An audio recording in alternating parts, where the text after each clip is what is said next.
me sleep. Come close thine eyes, tired with beholding vanity.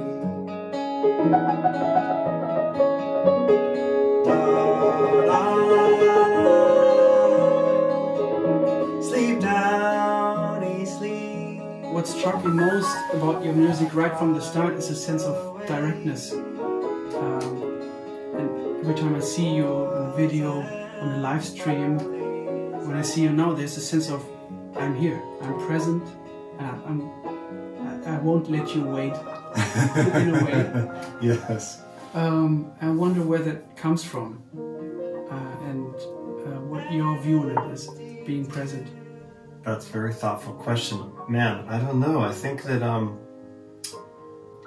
I have no idea. It's like that. I think the very first thing that came into my mind when you said that, I'm just a little bit guessing or free associating, is the world of the traditional Irish music sessions, which was really, because as a teenager, and my whole world was fiddle. That was my almost entire. I did sing in choirs and stuff, like folky choir type things, and with my family, but my own passionate thing was traditional Irish style fiddle, and guitar and banjo came later.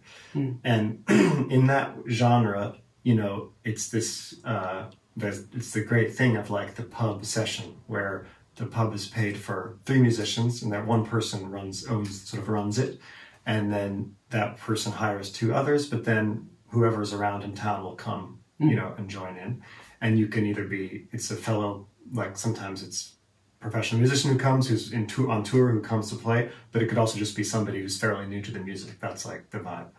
But it has all these there's very subtle social rules around it.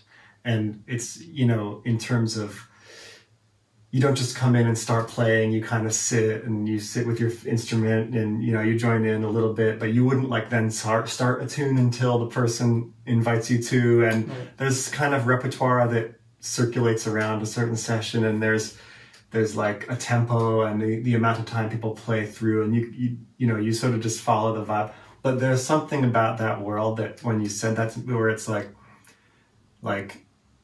part of it, well, that sounds like the opposite in a way of what you just said to me. But there is a thing where like you just, when you're trying to play, you just play, you know, and it's not about creativity, quote unquote, or it's just like, what you got there, kid, you know, and then you got to blast into your tunes, you know, when you're there to do it. Don't know. That's what I thought of when you said, when you asked. That's cool. Because I mean, a very specific moment for me was, and I don't know if you remember this, but you were doing one of your Instagram live things, and I joined, and you were playing something different, and then you said, "This is for you, Pablo," and then you played Miles Mode out of the blue. And this was one big lesson for me in terms of also how to approach a live stream thing, because that's the big advantage of that medium. That you see somebody coming in, you can address them, play something for them, and react to whatever they are saying or writing. And the thing is, for me, I felt like, whoa, what's happening? That's great. And at that moment, we didn't really, I think a couple of texts we sent. Basically had not communicated. Except for liking each other's things. Yes. So that was a big moment for me, because I was like, oh, he's addressing me. Why? And how come out of the blue? I think you were playing some kind of more traditional fiddle stuff at that moment, and then you jump into that moment. So that's amazing. Yeah, that Instagram thing has been so great. I found that I couldn't do too many because there's not that much variation. Like it's still just you in your room.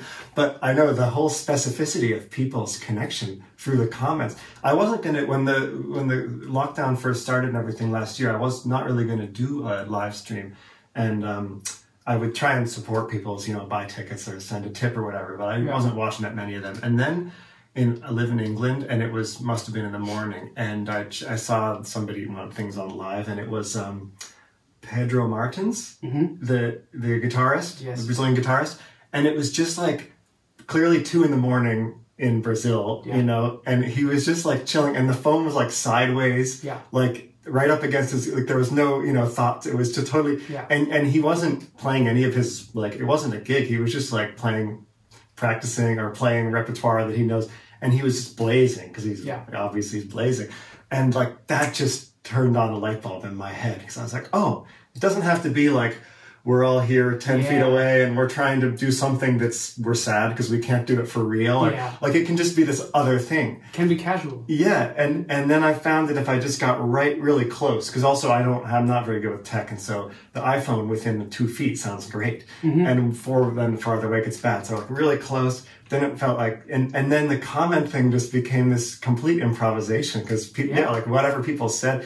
And then you had to learn to not look while you're playing, you know, like a song while you're singing. You can look while you're fiddling, but not while you're singing. Yeah. And then it just was like, wow. And it's like, and then it's like, okay, this is a different form. It's not a concert. This is an Instagram show. It's its own thing. Yeah. And those comments I was so thankful for because on the one hand, I think people sometimes felt like they were distracting, but for me, you know, that's my only sense of the outside world while you're playing. I mean, if it goes quiet, it's like the ether. And of course, you have to also learn that and trust and play through that. Mm. But improvisation, it was weird, you know. And I thank God I had that ready for you. I'd probably learned it like 2 weeks earlier. Oh yeah? Yeah. I gotta blast some jazz with Pablo. Yeah, that's what I wanted to ask you actually, because you seem so interested in such a vast what do you say? I mean, so many different styles of music.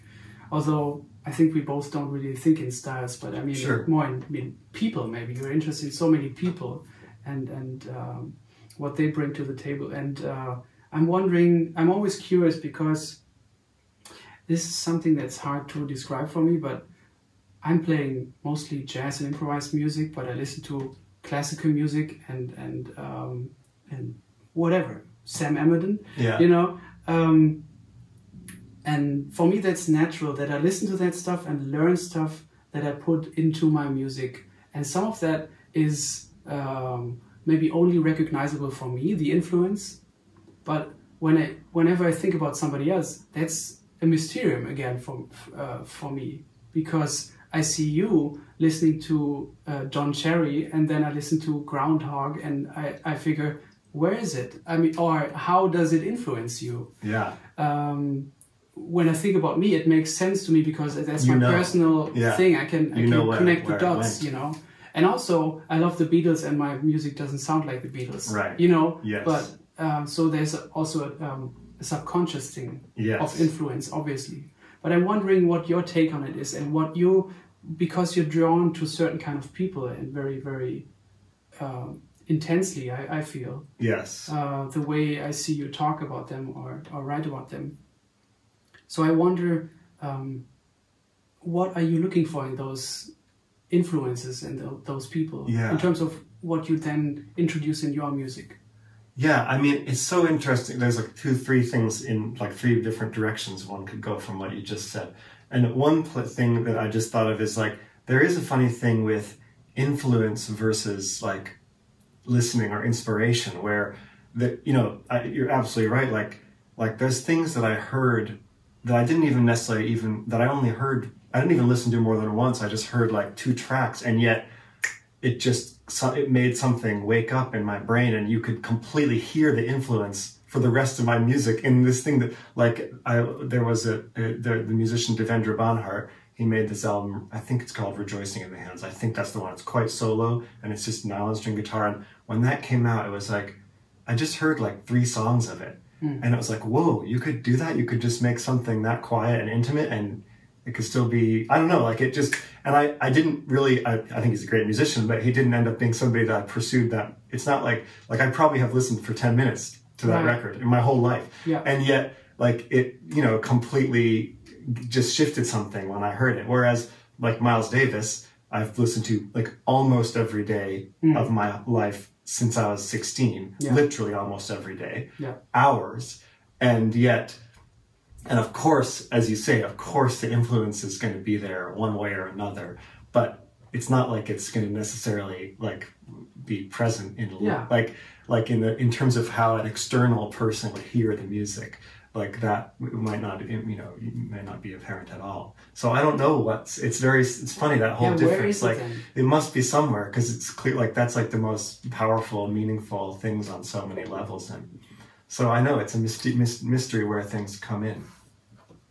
And it's funny. I think that people can influence just like for Miles, it's probably more like how he sustained creativity over the lifetime, maybe. I don't know. But on a minute level in each moment, it's different. But somebody like Don Cherry was definitely a direct influence, I think, because of the way that he saw culture and music, and the way that, like, there's this album called Blue Lake, which this quality was probably present on more of his records, but this is the one where I really heard it, where, in the middle of the show, he just talks about Abdullah Ibrahim, and he plays like 3 of his tunes on piano.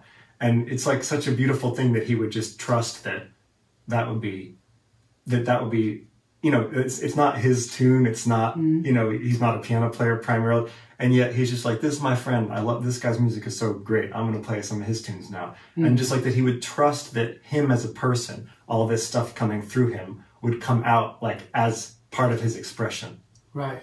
As, you know what I mean? Instead of obsessing over what's his music and what's not his music, and like just that moment of him doing that. And then like all of a sudden going into this and then playing like a Balkan folk tune on his trumpet, and then heading that into improv space. Like, so that's a place where, you could definitely look at many places where that would have turned up in my music, like seeing, and just something about the humility of that. But at the same time, it's so him. It's every moment, it's still his personality. You'd never confuse his Abdullah from Abdullah, it still sounds like Don Cherry. It's just like him. So that, there's many zones. I was just struck by that description of his music. And I wonder if I ever thought about it, like, is music really belonging to somebody? You know what I mean? Yes. I mean, because when I think of Coltrane or, it's definitely his music, but then also maybe it doesn't belong to him. Maybe it's just his offering to the music. Yeah. Well, it's one of the beautiful things of coming from a traditional music background is you worry a lot less, or the idea of like original music is not really a thing. And so, it's much more, and it's not even interpretation. It's just like tapping into the vibe and trying to, and so all of my heroes before, of traditional music were all fiddle players, and they weren't, some of them did write great tunes, but the main thing was more just their playing and their feel, and they're just playing the melody over and over again. They're not even, and yet it's so expressive to each person.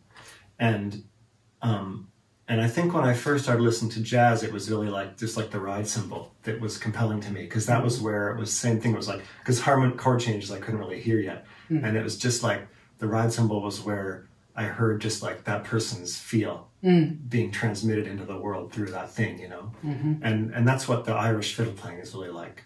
And so, so that whole, when I entered into the world and there's all these ideas of what's a composition, like it all just seems so arbitrary, what was considered, original versus, I don't know, non-original. Yeah, can you tell me more about that tradition and how it gets transported or taught over generations? Because a lot of the songs you play, I don't really know much about them or anything at all, like really, but they seem very old. Yeah. But in the best way possible, like they seem eternal. Yeah.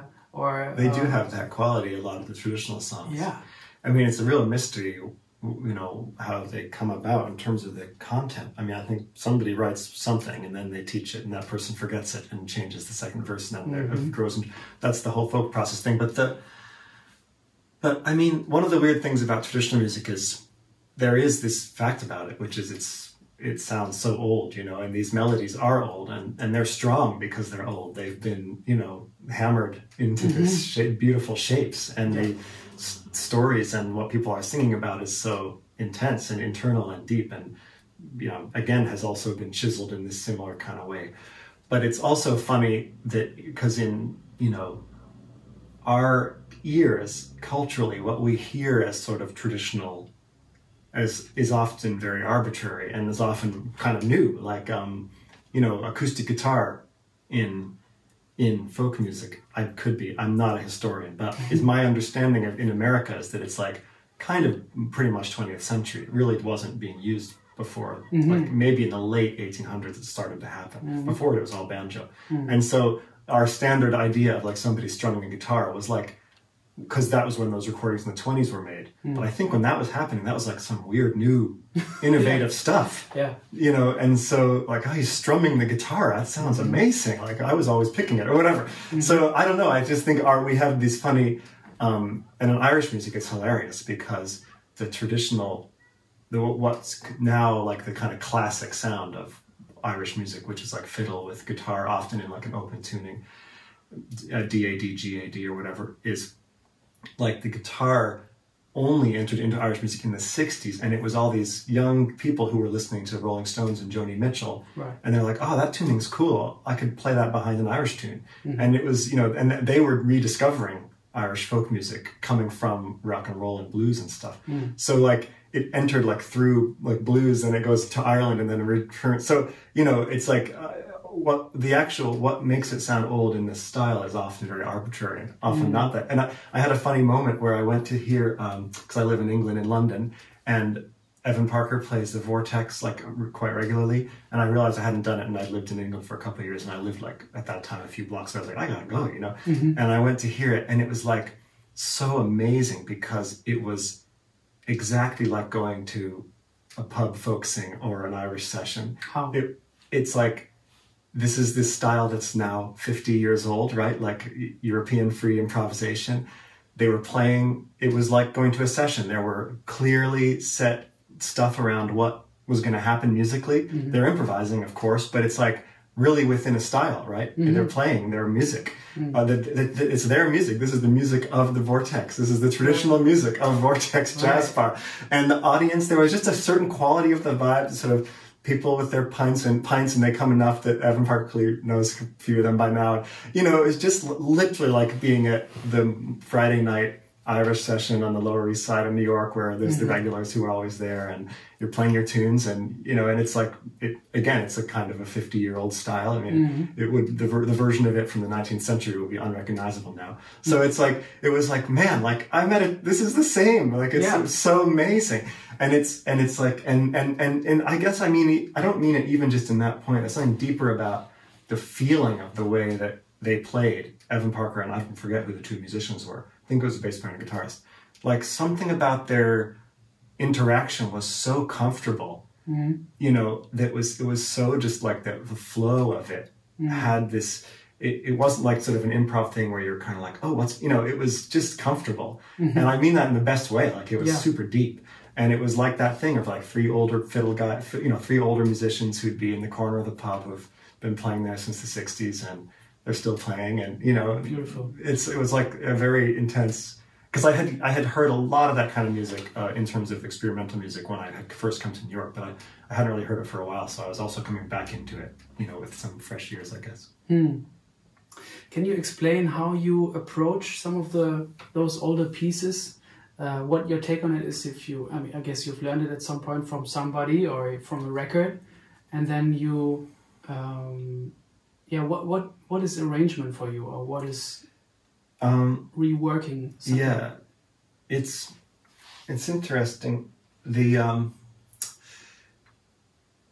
It's sort of collage kind of process, and often starts with, like the folk songs often come a little bit later, usually. Like often I'm very undisciplined about my creativity, and so I just, you know, have the guitar around and have a little riff that will come up someday, you know, and I'd hopefully grab it with a voice memo. And then later, you know, I'll be kind of coming through stuff, and it often probably happens if I'm thinking like, oh, I probably should get some music together, like we're recording in a few months. I think a little bit like that, or recording in 3 days, and I'll just sort of comb through the riffs and play them a bit, and it's very organic, like in terms of songs that'll be in my mind for things that I'm listening to or that I checked out a while ago, and it shifts over time. I think that when I started, I was more actively, checking out a lot of kind of old field recordings made by people like Alan Lomax and musicians like Bessie Jones and Almeda Riddle and Doc Boggs, and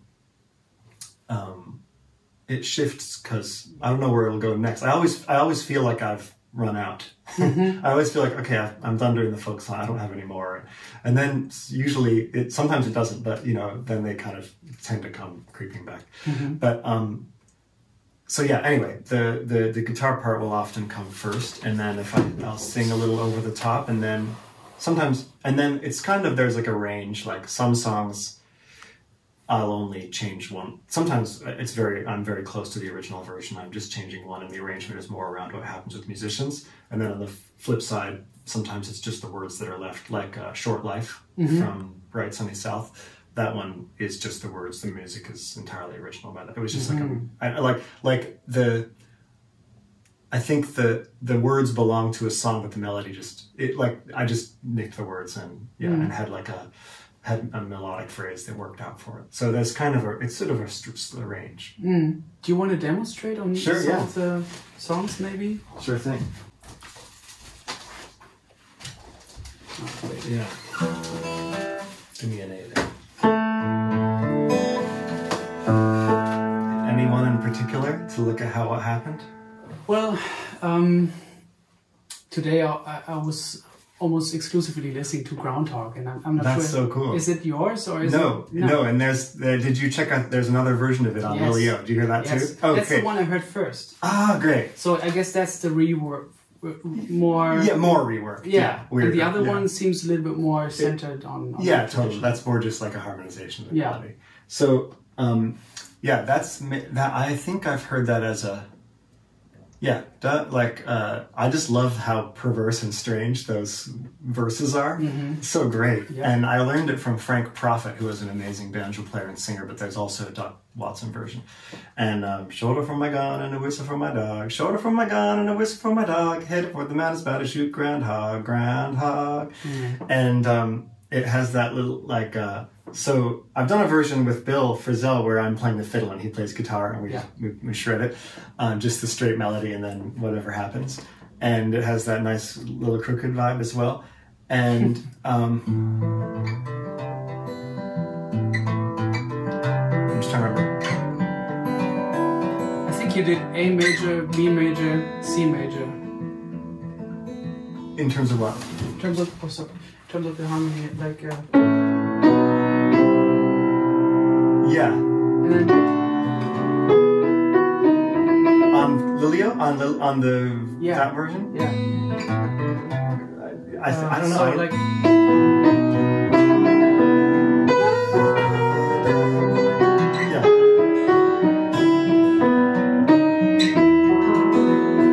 yeah, totally. That's it.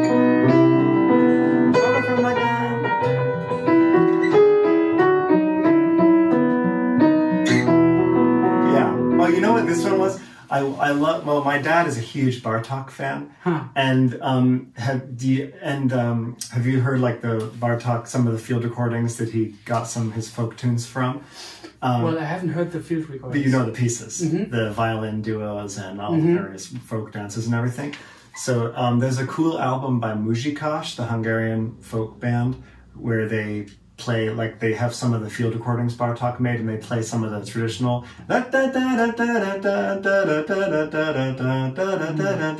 she's singing the original song, and then they go into the duet, and it's a classical violinist and a folk fiddler playing it. Nice. It's a cool record. And my dad loves Bartók, and he loves that sound, the way that Bartók used these beautiful simple melodies, but but folded them into completely like the most advanced version of his harmonic language, which obviously I don't have, so this is just like my dumb, like by ear, like whatever. And so I think I had this first, which alone is not very weird. It's just like a little finger picky.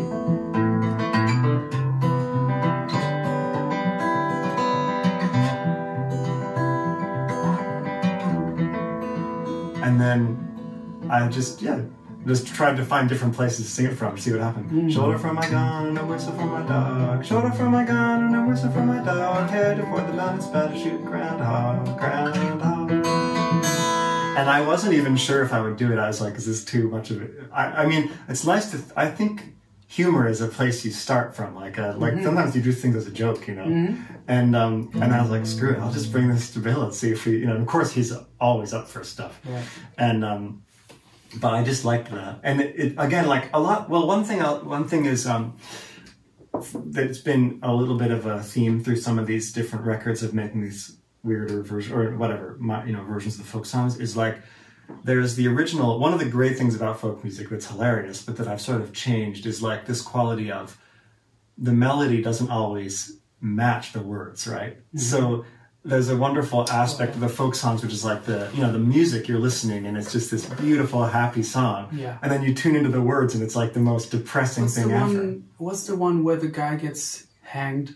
On my records? Yes. I listened to it yesterday or the day before. Oh, Lily-O? Could be the Lily-O. long ballad? I think it's a long ballad where somebody is about to hang on the... Yeah.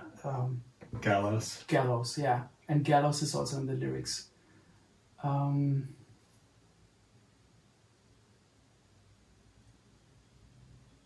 blanking out on the... We'll figure it out. Yeah. It'll come to me but yeah. Okay. That's one example of that, where it felt like, wow, this music is so beautiful, but it's the music is about a guy who's being, completely. And so something that I have sometimes tried to do on the records is like, sometimes I go along with that whole thing, like it's still very sweet, as you just said, but sometimes I've tried to create a musical atmosphere that to me like matches a little more the world of the lyrics. So for example, this song is so sort of perverse, like along came Granny a-walking on a cane, along came Granny a-walking on a cane, I swear she'd eat them groundhog brains, groundhog, it's just so weird and great. And so again, like putting it into that like little bit off space, like along came Granny a-walking on a cane, I swear she'd eat them groundhog brains, it just gives it that subtly where it's like this sweet tune, but there's like some eerie, weird vibe. And you could see a kid singing along and without realizing what he or she That's the classic thing, totally. And a lot of those children's singing games are the same. They all have weird references to plague and stuff. So that would be, just like, it just came in kind of intuitively, but I think that is part of the vibe, is like, oh, like how could we bring out some of that strangeness, it's there. It's there in the song, It's funny that you said some of the things start with making a joke. Yes. And then they turn into something, because when I think of jokes or humor in general, the most funny stuff, may it be absurd or whatever, it usually is funny because it has some sort of truth in it. Yes. Right? I mean, good point. Because that's what we relate to, and that's why we find things funny. jarring truth. Yes. Yeah. So I guess that's the thing that maybe then keeps you on creating. No, I was thinking about this a couple of days ago. I wonder I'll have to think about why this popped back into my head, because I used to think about it where so many things that have become deep things that I just love, or things that I do, kind of started as things I found funny, which is, like, I was like, that's ridiculous. Like even old time music, because from the perspective of, from outside folk music, this is one thing. So like, on the one hand, genre is a kind of stupid thing, and when it's used to separate things in the CD store, it's terrible. But obviously, musical languages are very real, right?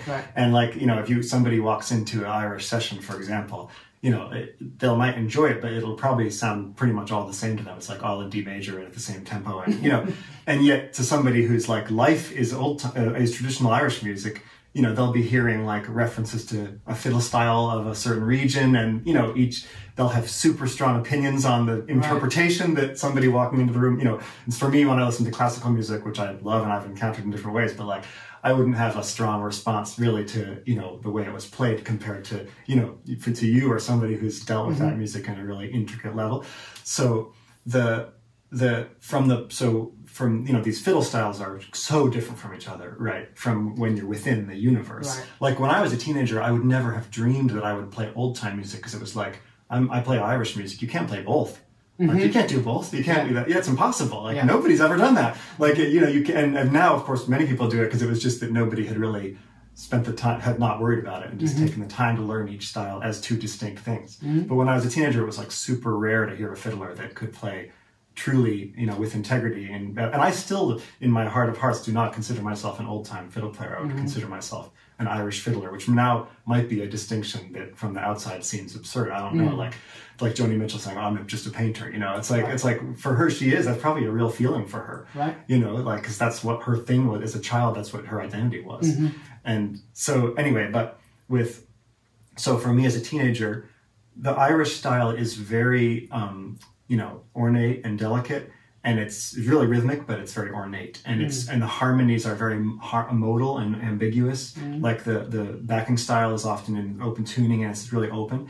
And old time music is like, comparatively from my ears, which were these sort of traditional Irish ears, it was like really scratchy, and I just kind of found it funny. Like I just thought it was like kind of funny. It was just like scratchy and weird and out of tune, and like meanwhile the guitar player is not even paying attention to the chords of the tune. They're just playing 1, 4, 5 no matter what. Like, this is ridiculous, you know. And it's sort of condescending opinion, right? But again, what you just said, the fact that I found it funny was like, because I think that's the part of me that was like uncomfortable with, like, what's this presenting to me? And it was the same when I first heard free jazz. Like, that's ridiculous. People just playing noises. That's the most silliest thing I ever heard. Like, I literally found it hilarious. And yet again, like what you're saying is true, you know. And again, like, yeah, it's like so many things. Or Prince, you know, I just thought, oh, that's cheesy, it's silly. I thought it was sort of humorous, you know. And then of course, like, you realize it's like the deepest music of all time. And on the one hand, you could chastise somebody for finding things being, because it's arguably derisive, right? Like I was sort of making fun of it when I first heard it. And yet again, like, it's because some of it got under my skin. I was like, what is that? What's that feeling? It's a strange feeling. And it's like a defense. You respond by laughing. Absolutely, But it's not a bad thing. It's kind of a beautiful moment, because it's like you're, you know. It's one way of dealing with insecurity or something new. Yes. I think we also do that in horror movies. Like, totally. Or like in the slasher moments. Totally. One response is like, what? Yeah, because otherwise you'd run out screaming. Yes. Oh, yeah. And so laughter is a deep thing that we have to, I guess, follow when it happens. Yeah.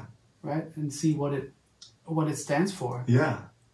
Definitely. And it's important in music. Like, there has to be that humorous element, and it's hard when it's not. It sort of stays there somehow. But was it something that you had to allow yourself to have a humorous element in your music? I don't know. I think it came out pretty accidentally, but I don't know. I think it was that in terms of, for me and my own thing, like that, I think part of that was I performed from a fairly young age, and didn't really, like, from like age 7 would perform my family, or, you know, then when I was playing fiddle, I had a band in high school playing folk music, and we played gigs and stuff. And so I think when I was in my early 20s, which is around when I started doing the folk songs stuff, like, it was sort of like, oh my God, you're on stage in front of people. This is so weird. And I had done it since such a young age and never questioned it. Right. And it just seemed it just suddenly seemed like such a weird ritual to be standing there and all these people are looking at you. It's kind of terrifying and weird at that time all of a sudden. But it also, one response to it was to kind of just poke at the corners of it. Yeah. Did you ever address it in front of an audience? Like, isn't this weird what we're doing? I never said it, but I think some of my behavior at concerts was reflective of, you know, trying to just kind of, be in that, like, just sort of figure out what was going on in that Mm-hmm. zone. I found your announcements hilarious on the tiny desk thing. Oh yeah, where you tell the story about the fuzzy donkey. Yes, that was a true dream. Was it really? Yeah, because it felt like in that moment to me, it felt like you were making it up on the spot. That's good. That's what it's supposed to feel like. Yeah, but also you introduced a vibe, which then I felt like the musicians you played with, yes, incredible musicians, they were inspired by that. Yeah, and it's so much more than just saying, especially the next song is called blah blah blah. Well, that's also because I came again also from the sort of folk festival mode of, you know, you sort of, it's almost like a more, you know, you rigorously announce in advance, I learned this next song is from this, and this is what it's, maybe where it's from, or how I had the idea, and you just repeatedly hearing that, and so I just got tired of that. Yeah, yeah. My favorite thing, my proudest moment was that I really surprised Bill. He kind of jumps. Yes, totally. Can you describe your relationship to him? Yeah, it's like, and I'm so thankful because the first place I heard you was your podcast interview, and that's how I found your podcast. Oh yeah, cool. And I loved your interview with him, and I learned new things in it that I hadn't known, and I'm a total Bill nerd to the extreme degree. So that's saying something. Cool. I've read all the interviews. I check them all out, and so yeah, I think we have to get into your nerdism about it. Yeah, definitely. Yeah. So.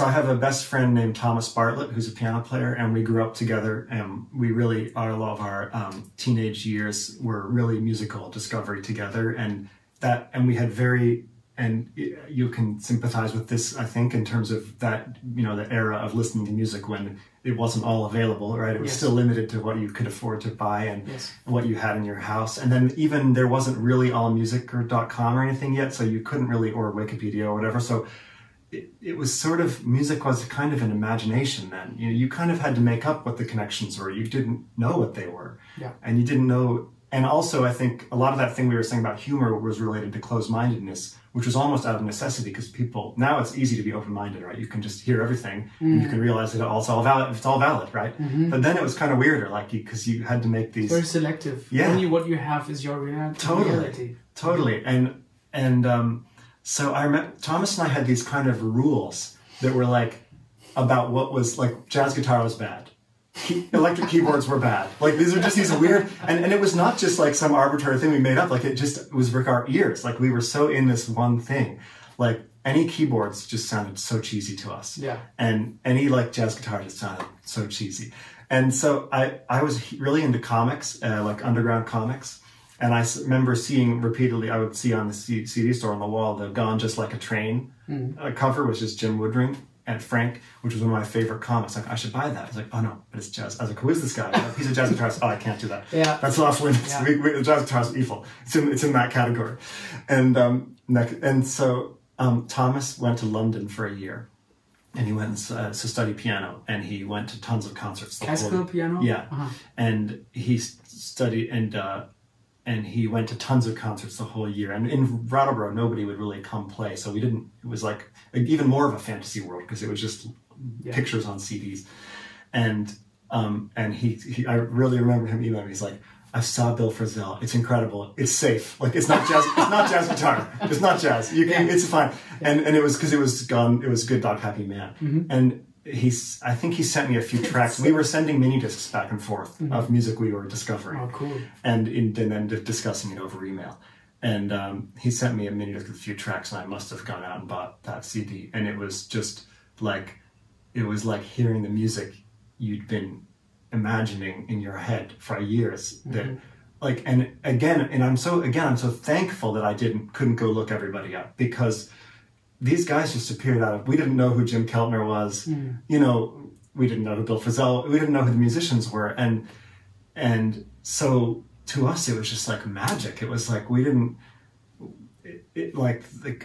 because they were playing in a way that we could, with our folk ears, we could connect to. Grasp, yeah. And yet it was beyond, right? It was way beyond, and it was improvisation, and it was playing, and yet it was just playing these really simple melodies and yet it was powerful and deep and cool, and it was connected to old time music, but it wasn't not in any kind of self-conscious, they weren't folk tunes, they're Bill's tunes. And so that was just absolute life changer.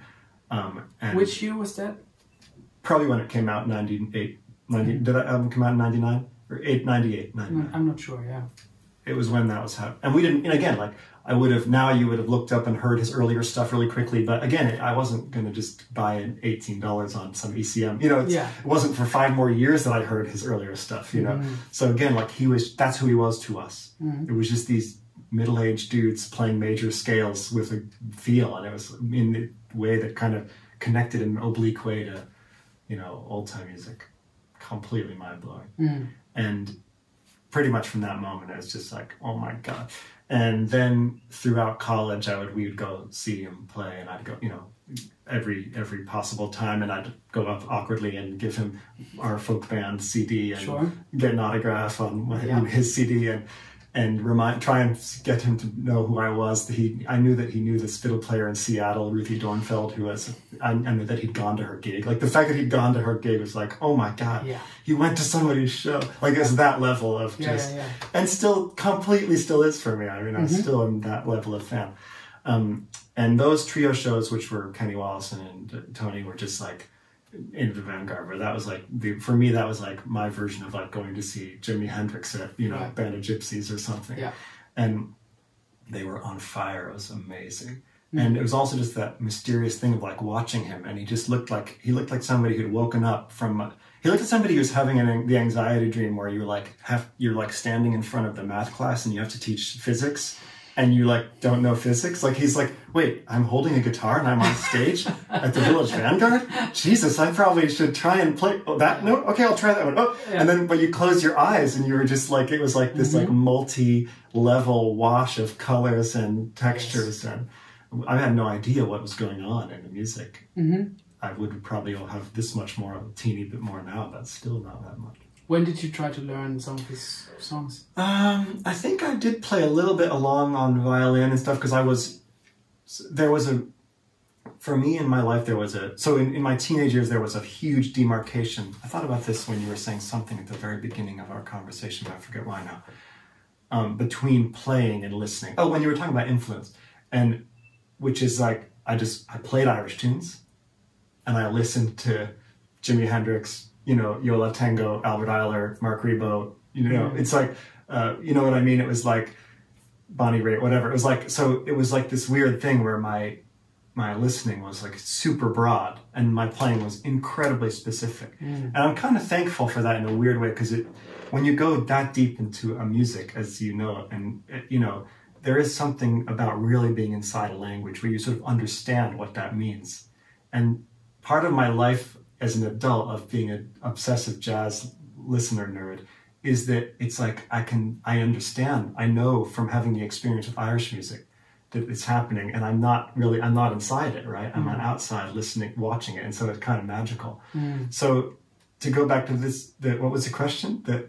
When you learn? Oh yeah. So in college, my main goal was to just like open up, to push myself beyond, and then really you forget when you get older and you get comfortable playing in different settings, you forget how terrifying it is to step even a little bit out. Just playing a melody that I hadn't learned already. And you notice that sometimes with classical musicians, so you bring them in and again, a lot of classical musicians now have spent a lot of time improvising or whatever. But when I was in teenager, you'd be like, oh, this person's going to shred this. And then they'd be you'd just say, just play in G major, just play some notes in G. And they would just be like, you see that kind of, and it's not about their musical ability, it's just fear. Yeah. And so I really did push in college to kind of and I didn't know where I was pushing towards. I had no idea. So I took some violin lessons to get my technique a bit more, versatile beyond just folk. I studied a bit with Mark Feldman it was great. And Leroy Jenkins. First I did a year with Leroy around improvisation, which was really wonderful and amazing. And then I did a year with Mark Feldman for more like, which was jazz, but also he was kind of just a really good classical violin teacher, the best I ever had. Wow. And kind of kicked my ass in a good way. And again, I'm still a terrible classical musician, and I'm still a terrible jazz musician. But it really did push me beyond. It did open me up my playing. And so at that stage, I think I would have like played along a bit with the Bill records, but I still haven't really learned I've learned one tune on guitar, and I play it on the instrument. So, but I just keep on playing. That's beautiful.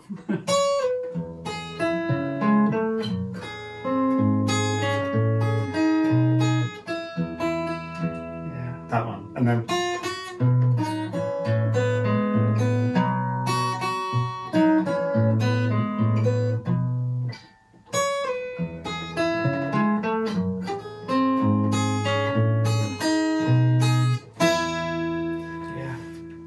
Perfect. That's right. That's Bill right there. Perfect song. Yeah. But that's like the only one, and then I've learned. I've played on his music when we played together. But I haven't really done that with his music. I didn't do that back in the day. It wasn't really. I did play along a little bit for fun. I remember that with the CD, like just once. I remember doing that, and I would have brought in his tunes to like the ensemble in college and stuff a couple of times. But but it was more just profoundly obsessive, and in general for me that's my thing. I have tried. I loved doing it. I'll learn guitar stuff. I will learn guitar stuff, but it's more just like getting into the world of the artist. That's the main thing. Like through listening and reading interviews, and stuff like that. Yeah. Because that's some influence that I can really point out in your music. Bill. Yeah. Yes. Not in any kind of copying way, but I can see the love for him. Yes. That's the beautiful part of seeing somebody's influence, and more not like, okay, I'm going to copy this thing, or I'm going to incorporate this. It's more like, I love this music. So it's natural that it's going to be presented in my music without thinking about it. Completely. And I think that one way that, and totally. And also in terms of how people I've tried to play with, or how I've tried to the relationship. I guess what I'm trying to say is like the way that Bill can appear in all these contexts, and you can still hear that he's fully improvising, and he's bringing all his beautiful broad musicianship into all these contexts. And so I've tried to create song contexts where musicians can be themselves in that same way, on the record. Not to sound like him, but to sound like, to do their thing in a way that's the way he is often invited to do his thing. Yeah. But the surprise for people often with Bill is like how, and it was, fun thing about getting to know him was then to realize how different a musician he is from me, and how different my sense of his music is even from his sense. Like he's such Can you elaborate? Yeah, so he's such a profoundly structural musician, and something that I think people think about Bill often, because his music has that atmosphere to it, because of his harmonically and his tone and all this stuff, and the ways that he makes the guitar sound open, like people just think of it as just this musical flow, right? Which he can totally do, but he's so structural. Like most musicians, because my music is harmonically very simple, and then it has these little hiccups in terms of the shape and this stuff, but there's a lot of room to happen. And people like Shahzada Smiley or Thomas, or people, who I play with, like they don't make charts really. It's just like, it's kind of D tonality, and then something happens a lot, and they just kind of flow. But Bill rocked up having written scores of my guitar parts, handwritten score of what my, so that he could really understand what I was doing and then do his thing. And whether he really needed to do that or not, I don't know. I've done times where I throw stuff at him and he sounds just as good. So, but that did kind of wake something up. It's like, man, this is like this insane musician who's such a hero to people. And he's doing the craziest level of detailed homework to play on this music that, that somebody could totally justifiably just come in and blast away on, And I'm not, that's totally, like Shahzad, I would never want him to make a chart of my stuff, because the whole point of him is different. But it's just interesting with Bill, like people don't always see that, I think. And I've been in situations sometimes where people are like, just play here, like just do something. And it's like, because they sort of have that thing, but it's like, no, that happens in a really specific context, that thing where he just unleashes. Yeah. That's very specific. And he'll do it here too, but it's like, it's not just going to happen. You know, it's not like, oh, do it. It's like, because he really wants to learn the music he's playing. He wants to understand the skeleton of it. And Mark Ribot is the same way, even though they're very, you know, really different players, but it's the same thing where he really wants to, you know, and then he'll just blast, but it's like, he wants to see and it's not just a chart. It's not just chords. That's what's interesting about it. It's like the armature of the music. Like, what is it? That's cool. I can relate to that. I think I'm... In your listening or for yourself? In your listening to Bill or in your own music? Both. Yeah. Both. I could see that in Bill, but also I can relate to it myself. Sometimes when I feel I have too little information, I feel like limited a little bit. And if I know more, then I have choices of how to approach it.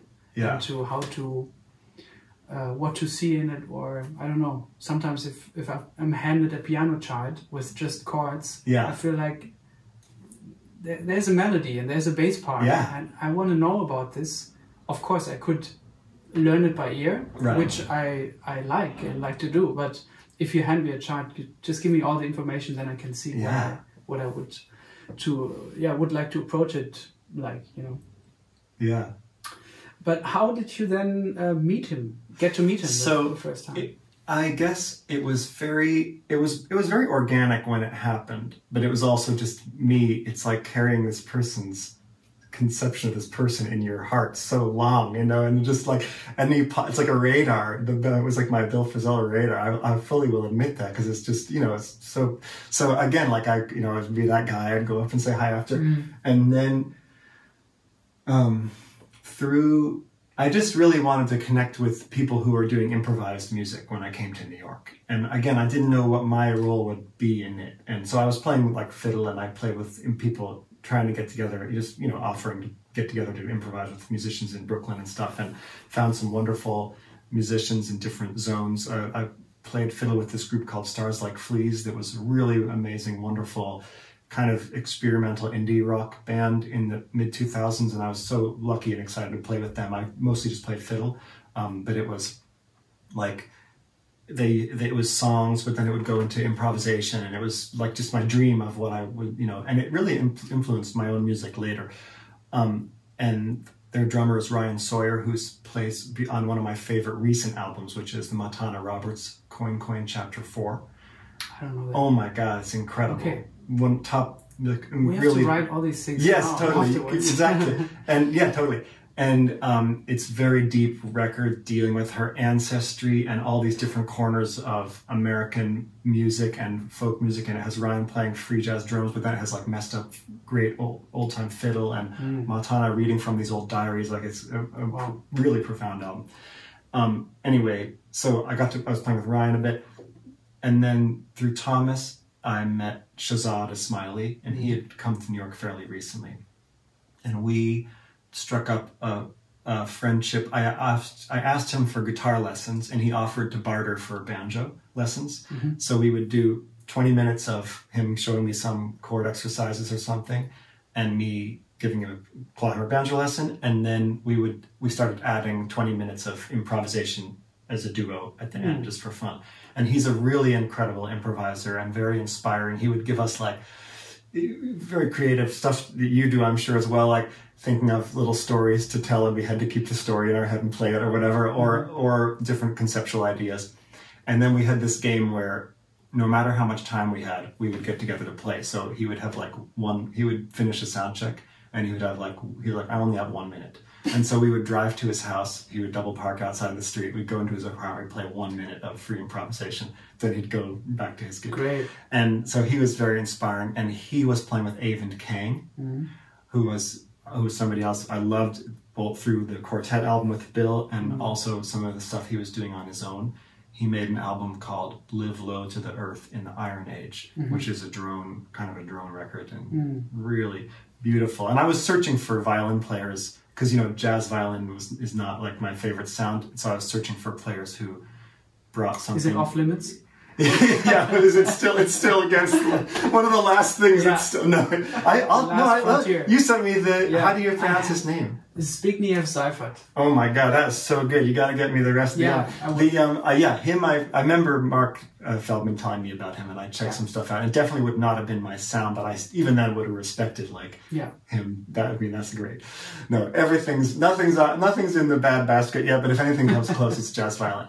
But then people like Charlie Burnham. There were just a few people that I was able to find that broke past that sound and did something with it. One of them is Charlie Burnham. Mm.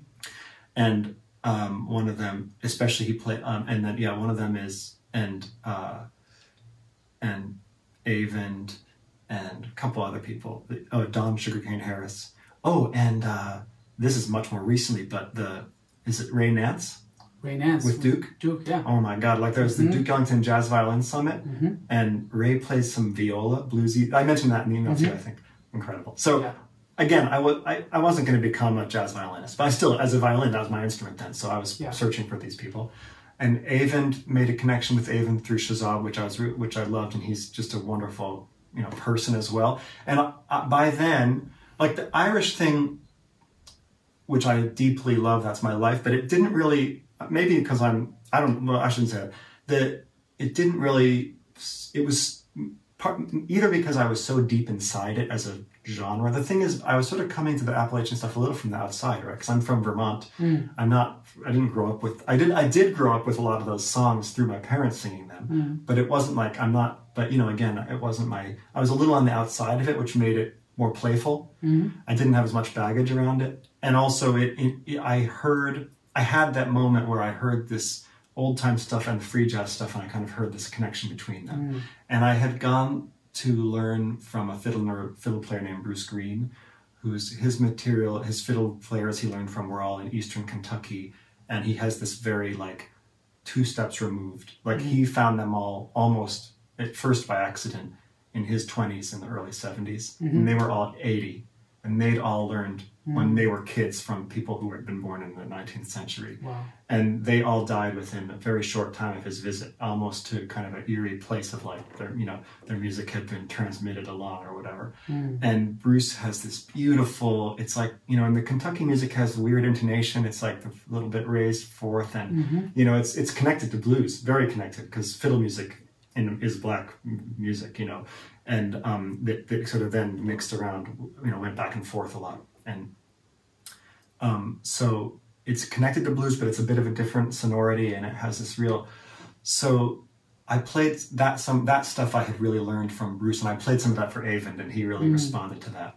And I had this idea in my head. I just didn't know how it was going to come out, but I really had this idea of like the Kentucky stuff versus some improvisation energy. I just didn't know how it would come out. I totally didn't expect it to be through songs and guitar, but at the time it was more fiddle, and it was more experimental at first, weird stories. And I had this idea of self-inflicted field recordings where I would sort of record myself as if I was like a crazy person in the woods that somebody was going to record. And so that was all these ideas kicking around. And I made it, actually my first album is that. It's called Home Alone Inside My Head. And I made it on a Marantz tape recorder.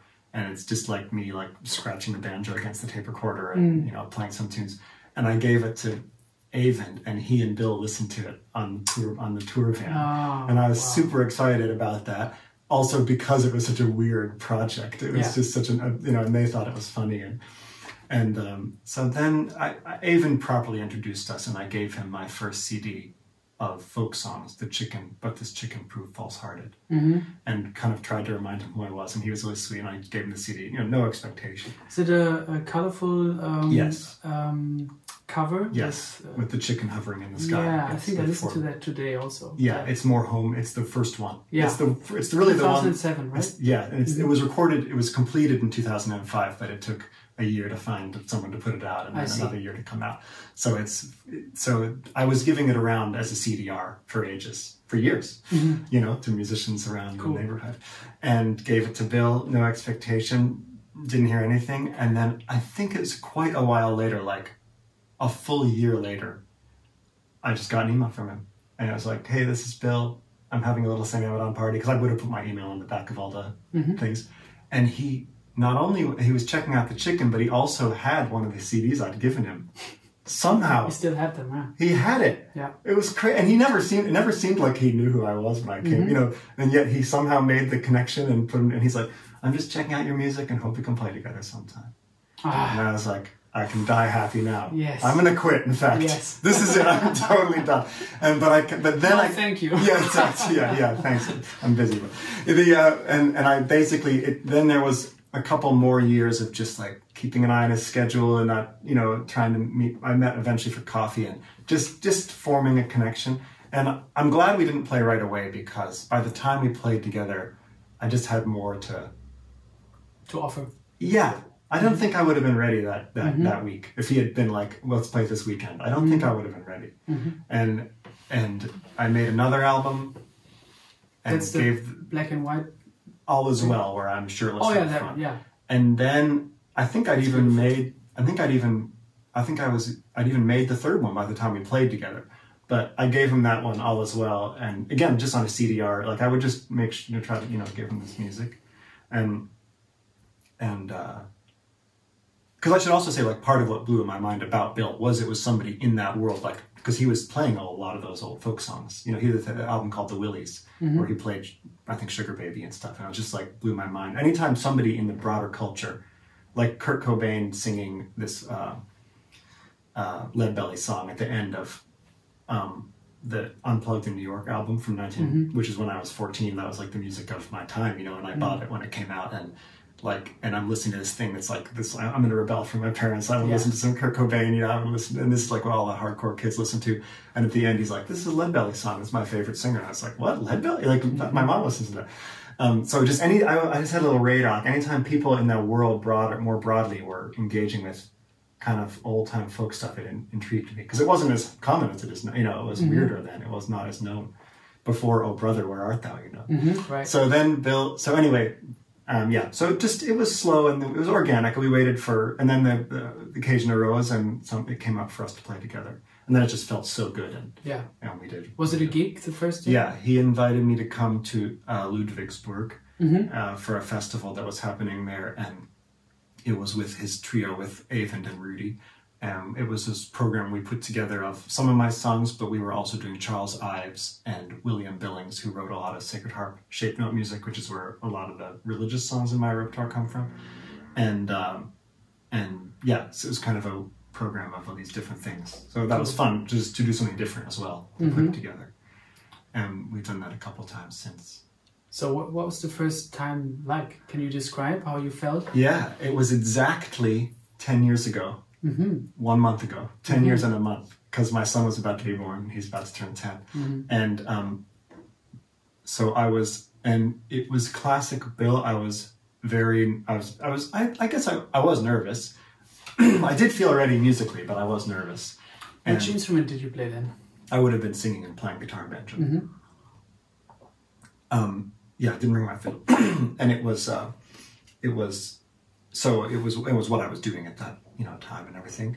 I came in and I feel like I knew him already. So I must have had a couple of times but I don't know, maybe that's just retrospective. Maybe it just felt natural and that's why I feel that way. I'm not sure. But we came in, and the thing with Bill is he's just such a welcoming, and it's not just, it goes beyond just like being friendly. It's like musically welcoming. And I think I had a moment right before we started where I was like, oh shit, like here we go. Literally by the third beat, I was like, oh yeah, this makes sense. And he really made you feel like he was lucky to be playing with you. Like he really made you feel that way. And it's very powerful, you know, so emotional. And it's just it's such a genuine like quality.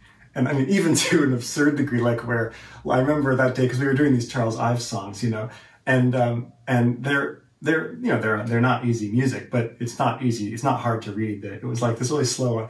And he's like, man, you're a badass sight reader. I was like, if there's one thing I'm not, I am definitely not a badass. I'm a terrible sight reader. Like I am the worst sight reader. I can sight read, which maybe was surprising, but that was like so funny. I was like, but on a deeper level, musically, Because I mean, I really am a terrible. I've literally can barely Let's sight. check it out. Yeah, let's try. Let's give me some music, and I'll definitely prove it to you. But no, it was just so enveloping as a musician. And when I say that thing about that, it's like it wasn't just like a personal thing. It was like in the music. And then that in that moment, a light bulb again sort of went off, like about the environment that, you know, he creates for the musicians that are on stage with him. Yeah, that's interesting because he can be welcoming as a person. Like, yes, here's a cup of tea. Yeah, so great. We're so happy you're here. Yeah, blah blah blah. Also, maybe, but how do you do it within the music? Yeah, is it? Do you think it's about giving space or communicating, or can you describe it? It's hard to describe. I think.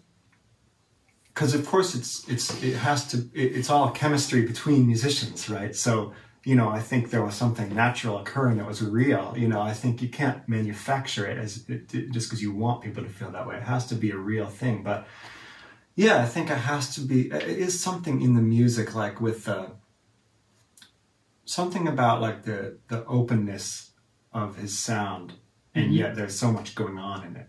Yeah. So it's like, yeah, I mean, I had a flip side moment a few years later which I was equally thankful for, where, I mean, he did shred as well. He really blasted, but it was like, but yeah, it was this enveloping, and where I was a guest with Tony and Ken. Oh, it was actually Tony and Rudy Royston, Tony Sher and Rudy Royston, and we were on stage, and they were doing it was more me sitting in with them, and it was really, and I, you know, played a little fiddle on some of the Good Dog Happy Man tunes, which was an interesting moment because it was like, totally, I was in heaven, because that's really what my dream would have been. My dream, like if you had said, well, you're going to play with him, like if you had come to me like as a fairy from the future when I was 16, like you're going to sing songs and he'll play with you songs. I'd be like, I don't want to do that. I want to be like somebody they hire as an improviser on violin. Like, you know what I mean? Like my dream was not to be a singer and a guitar player. My dream was not to be a singer that people play with. My dream was like to be like Mark Ribot or Bill or like one of these, or Avon or somebody like that. Like that was my dream, was to be like a sideman improviser, instrumentalist, which has not become my life, right? And because your life becomes what it should become, not what your dream of it is, right? Because that really wasn't my thing, even though I thought it would be, you know? And so playing the fiddle on that tune was funny because it was like, this is it. This is the actual dream. Yeah. And yet, and I'm playing fine, I'm shredding away, I'm having a great time, but it's like, this isn't what it was really, you know, the other, like, this other music that I've made is why the connection has happened, and it's this other music that's the real, you know what I mean? It was kind of a funny moment of like, you have it's like your dreams are not what you think they're going to be or something, it's something else. But in that same show, and I don't know if Bill will listen to this and disagree, I don't know, but but we got into a tune, and he just let it rip. And it's like he forgot that he's a nice person. And I was like, I do not deserve to be on stage right now. And I was so excited to have that feeling too. Because I almost like when he did, he kind of went back to, he was just ripping, man. He was just like going mental. And it was like, yes, he's doing it. Like he's forgotten that he's the nice guy. And now he's just it was so great. And I was like equally thankful for that moment as well, you know. And he almost, after he literally came up and I was like, oh, sorry, was that okay? I'm so sorry. I was like, are you kidding? I wouldn't give anything to have been on stage at that moment. Wow. It was so great. So it's not like being deferential either. It's like power, you know. But there was something about that first moment. And again, maybe because it was the first moment of on a deep cellular musical level, knowing how to welcome somebody in to the stage. That I took something from that moment. Cool. Yeah. That's cool. I thought about how would it be if we take the first song from your last album and listen to it together. Great. And you just let me know what it feels like. Sounds fun. You. Yeah? Should we try this? Yeah.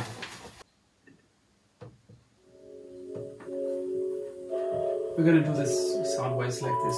All good. Yeah? So should I like jazz talk through it or wait? Whatever you feel like. Whatever you feel like.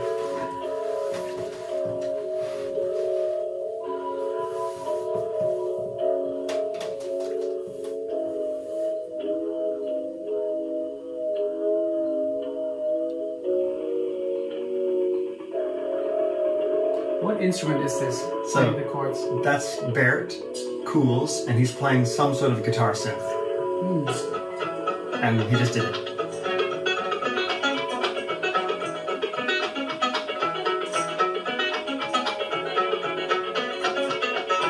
And that's my little banjo riff.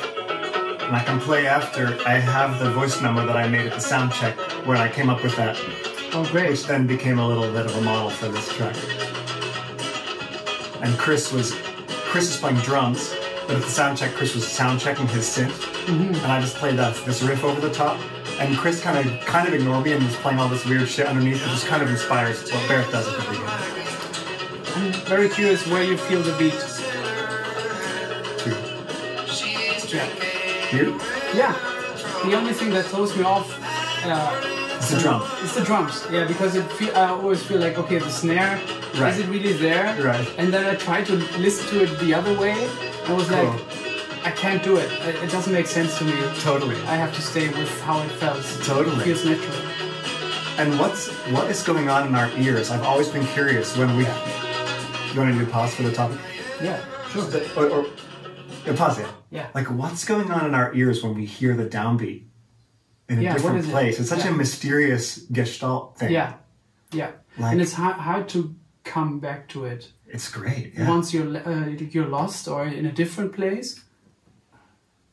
There's a Nick Drake song that I've never ever been able to figure out where he thinks that which is the downbeat. Which one? I'll be able to find it. We'll play it. Let's play it next. Okay, cool. And you can all play it with no bias, and you can tell me where you think it is. But it's such a mysterious. Like, what is that shift?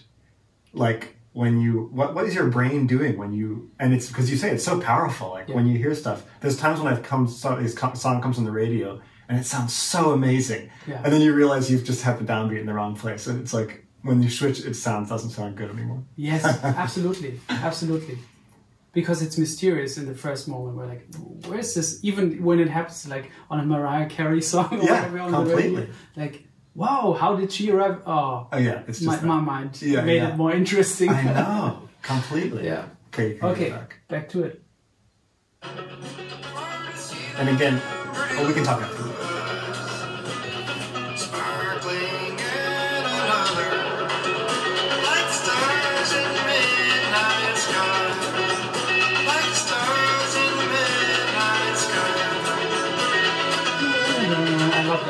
That's Shazad. Oh yeah? Playing Moog synthesizer.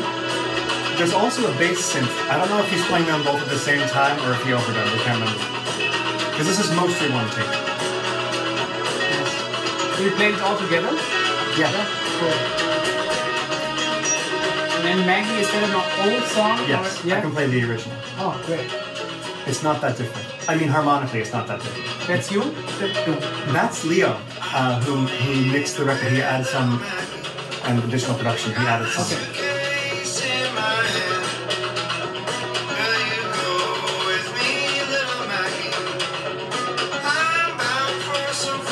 And it's just one banjo take, but you can hear there's like a distorted banjo playing it. That's like all Leo just like chopping stuff. He's not moving anything, but he's putting it through various filters. So that's all. It's only one. It's one banjo take, but Leo did all this great like weird cutting in. Oh, cool.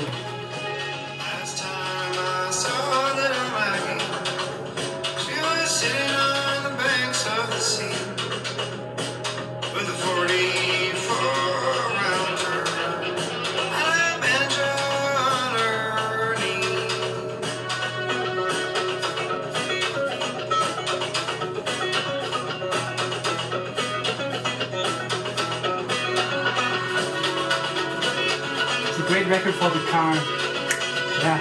That's cool. Good driving album. Yeah. Good to hear. Driving albums, dishwashing albums. Right. Dinner, obviously. Yeah. Eating dinner albums. Sure. Walking around albums also. Train albums. True. Train albums. That's a special one. Sunny. What's the name? That album where Groundhog is on. Bright Sunny South. Yeah, I always want to say Bright Side Love, but yeah, I listened to it on the train like 2 days ago, 2 times on the way to where I was going and one time on the way back. Wonderful. I'm so honored to hear that.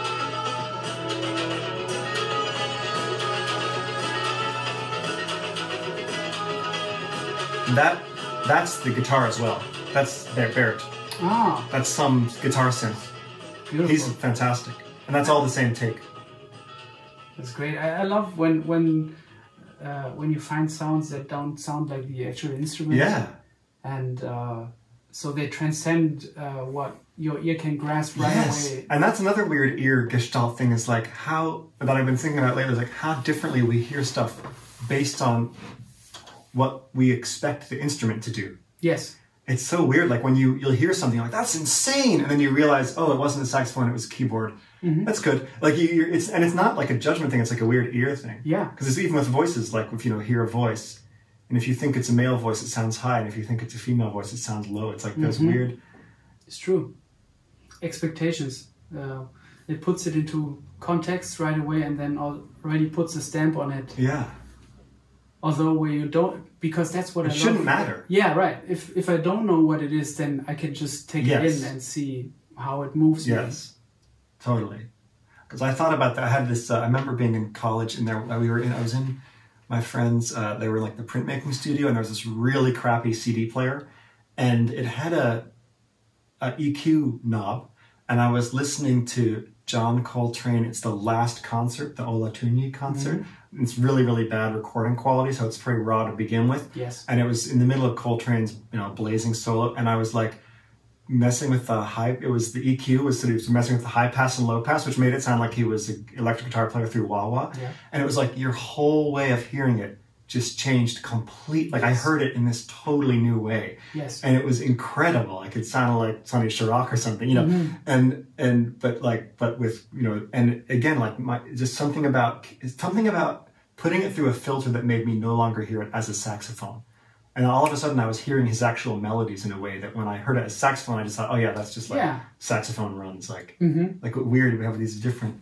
Yes. But one thing related to what you're saying around this track is like, without hearing these sounds and not knowing, that was fun about this album is with electronics now, we've gotten to this level where people can improvise through these things that sound very manicured. Mm.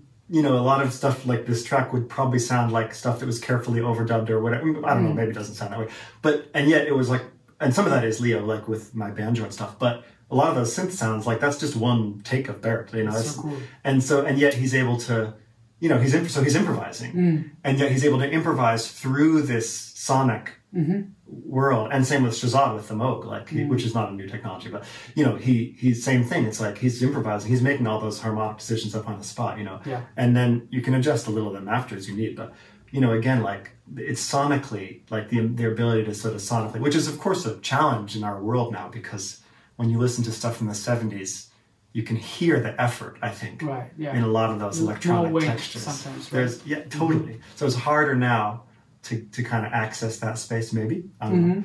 But this was an album where, working with those guys, people was able to sort of like explore that space in a improvising capacity. Cool. And this album is very much the kind of fullest possibly, maybe the full, well, it's not, all albums are like this in different ways, but of mine, which is like being very careful or very, organic and close with the choice of people, but extremely open.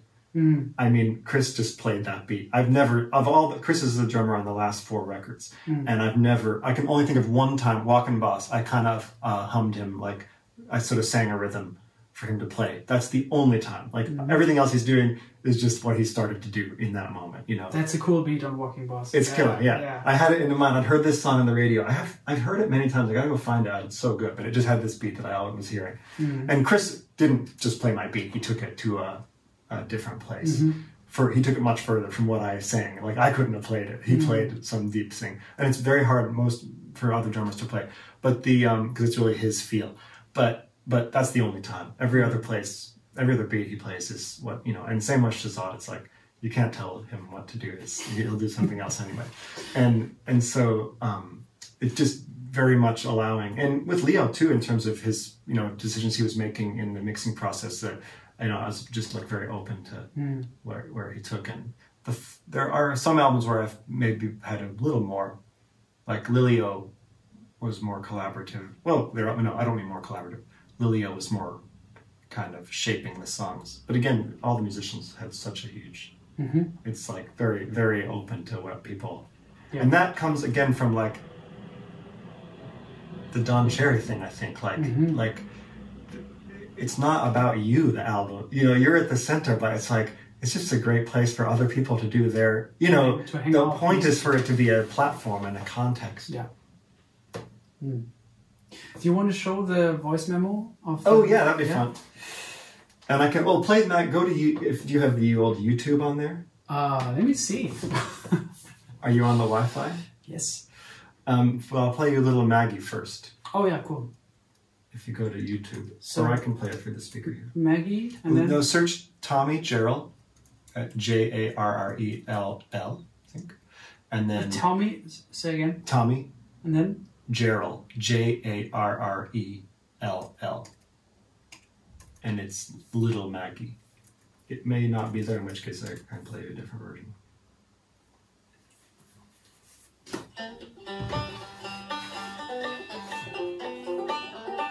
Ooh, yeah. That's it? Yeah.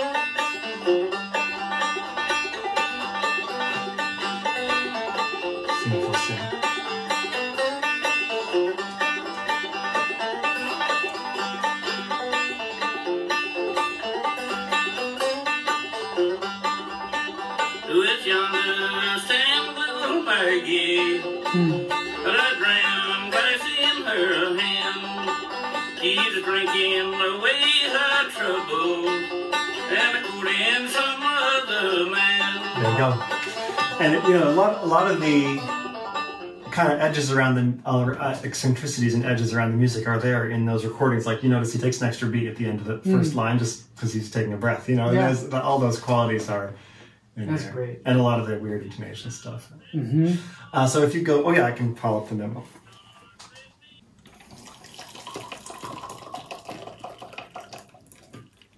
Here. How's the tea for you? Delicious, yes.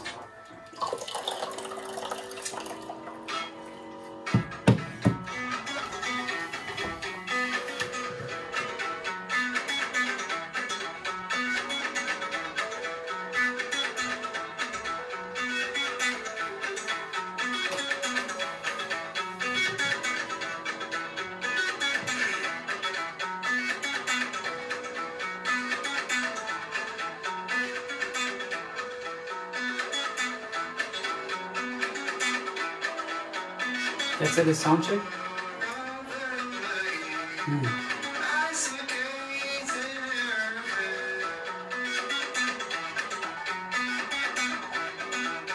It's great. That's all I remember of the song. So it's just, you know, it's just like, thank God for the voice memo app. Yeah. Just like grabbing it in that moment and what Chris happened to be up to and grew it. We grew it from there. Do you want to show me that Nick Drake song? Oh yeah, totally. It's on Pink Moon. Here, I'll find it. Oh yeah, I have it. Nope. Next one. That one. I love that track. Next one. Harvest Breed.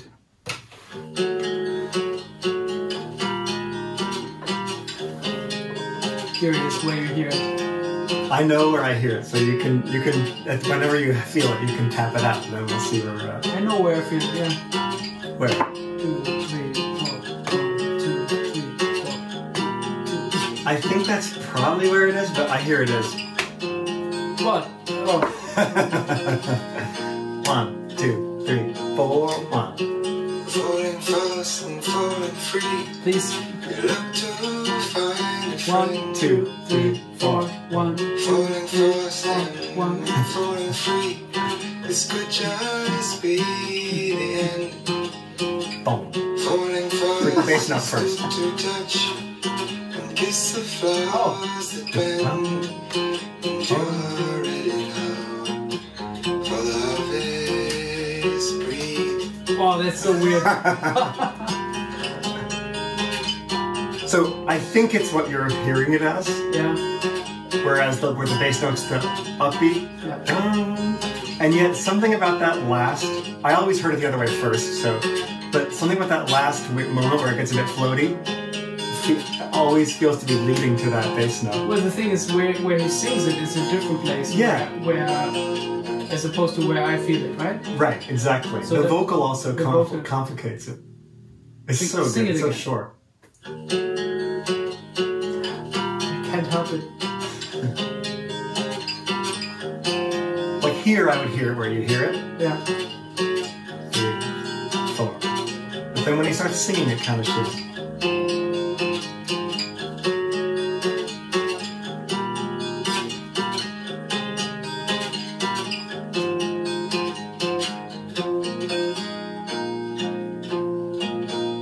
Falling fast and falling free.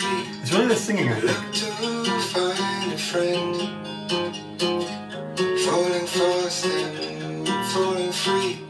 This could just I think it's the way you have it. be the end.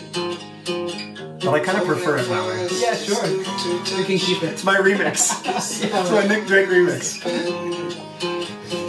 Just put a very Yeah. very strong beat on it. I think I hear it better. No, it's just a purely conceptual Yeah. consciousness remix. Yeah. I just urge people to hear it in that way, and that's my remix. Right. Yeah. Let's. That's another one, like, that album, I mean, if anything, it influenced my music, it's that record. And yet, I never went and listened to the other ones, and I listened to it, I mean, I remember when my friends, I had these two friends, Jake and Zach, who were huge influence, because they, music listening and stuff. Yeah. And they gave that to everybody for Christmas. Yeah, They're it's a just like, beautiful as friends, they album. just gave it to everybody. And it was when it first came out in CD, and everybody in America was discovering it at first. And I listened to it at least 10 times the first day I got it. And It's very short. Also, it's 28 minutes. Yeah. And there's this album by a musician who was another huge influence, although somebody doesn't come up as much in conversation these days, who's called Chris Whitley. And he made an album called Dirt Floor, which is also 28 minutes long, and which is also totally solo, and which is also really beautiful. But it's very different because he plays like steel guitars, and he has kind of a blues background, and just incredibly beautiful singer. And that album I've listened to like 10 times more than Pink Moon. Wow. And his guitar playing really influenced me hugely, again, but more like after the fact, because since I didn't play guitar, I couldn't really fold his influence in, but he used a lot of open tunings in his songwriting. And he made an album called Perfect Day, which is all covers with Billy Martin and Chris Wood, both play great on it. And it's a beautiful record, incredible singing. Check it out. But he made this album, Dirt Floor, which was like, and then I heard Pink Moon after, and I was like, oh, these are like, and I think it was a little bit, I think he'd heard it before he made it, even though he's a very different musician. But yeah, this album, I didn't really listen to it that much after that first day. I think I just, but can't play for me it's an evergreen. for so many I of always us. go back. I do go back to it. I mean, it's the most beautiful album ever. Yeah, it's very beautiful. Can we go back to Walking Boss? Do you want to talk a little bit about it? The song? Yeah? Yeah, let's do one that's not banjo. Yeah, it's too bright, sunny song. Yeah. I wish, right? Yeah.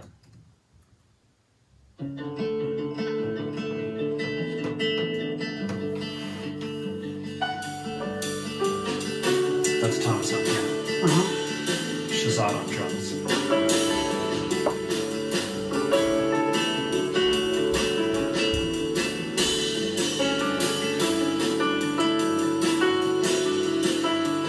I wish my baby was sitting on her papa's knee, and me poor girl was dead and gone.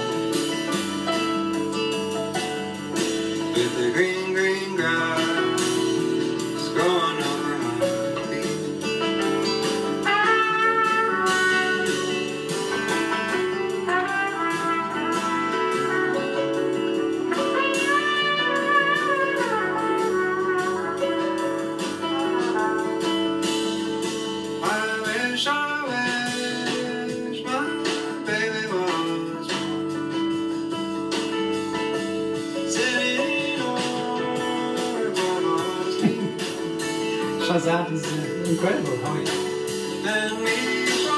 He doesn't care.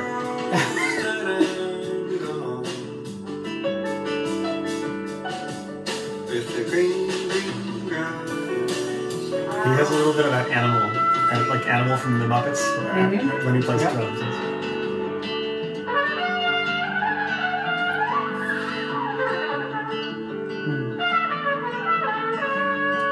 That phrase, I mean, just kills me.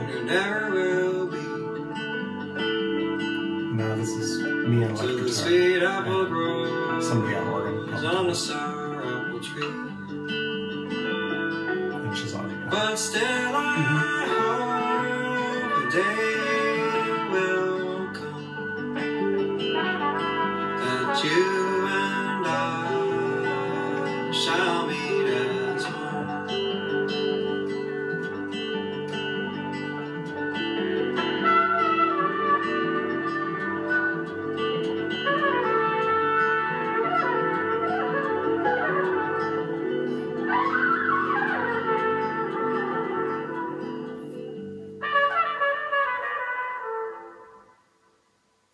Okay, what did you tell him?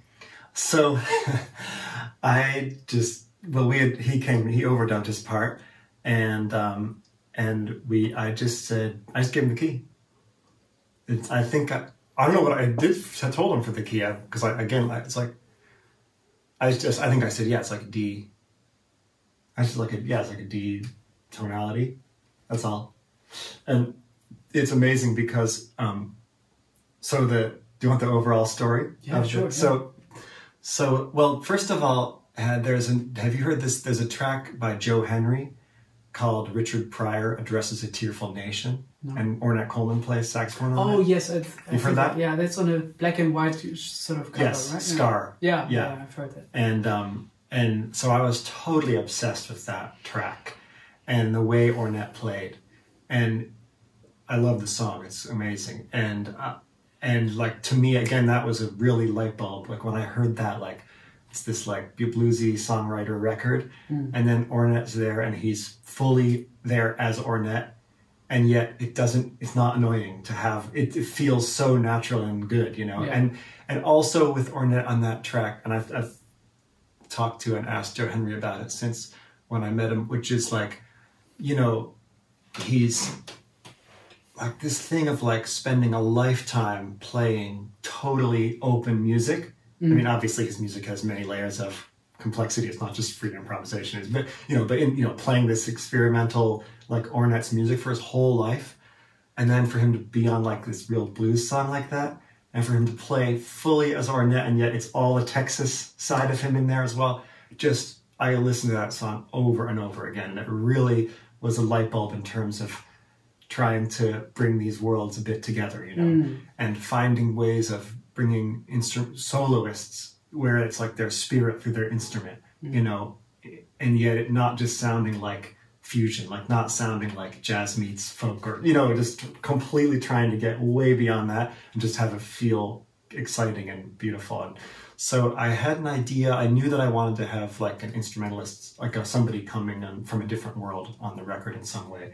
And Chris, I think, Chris Badlara pointed out that somehow it came up that he lived in London, which I think I'd forgotten. And because I've since learned about the Windmill Tilter album, which I know you love, but I only knew about GNU High as the initial record. So because that's from the mid-70s, I had thought he was like 25 then or whatever. So I thought he was younger and probably thought that he'd be much busier on the tour.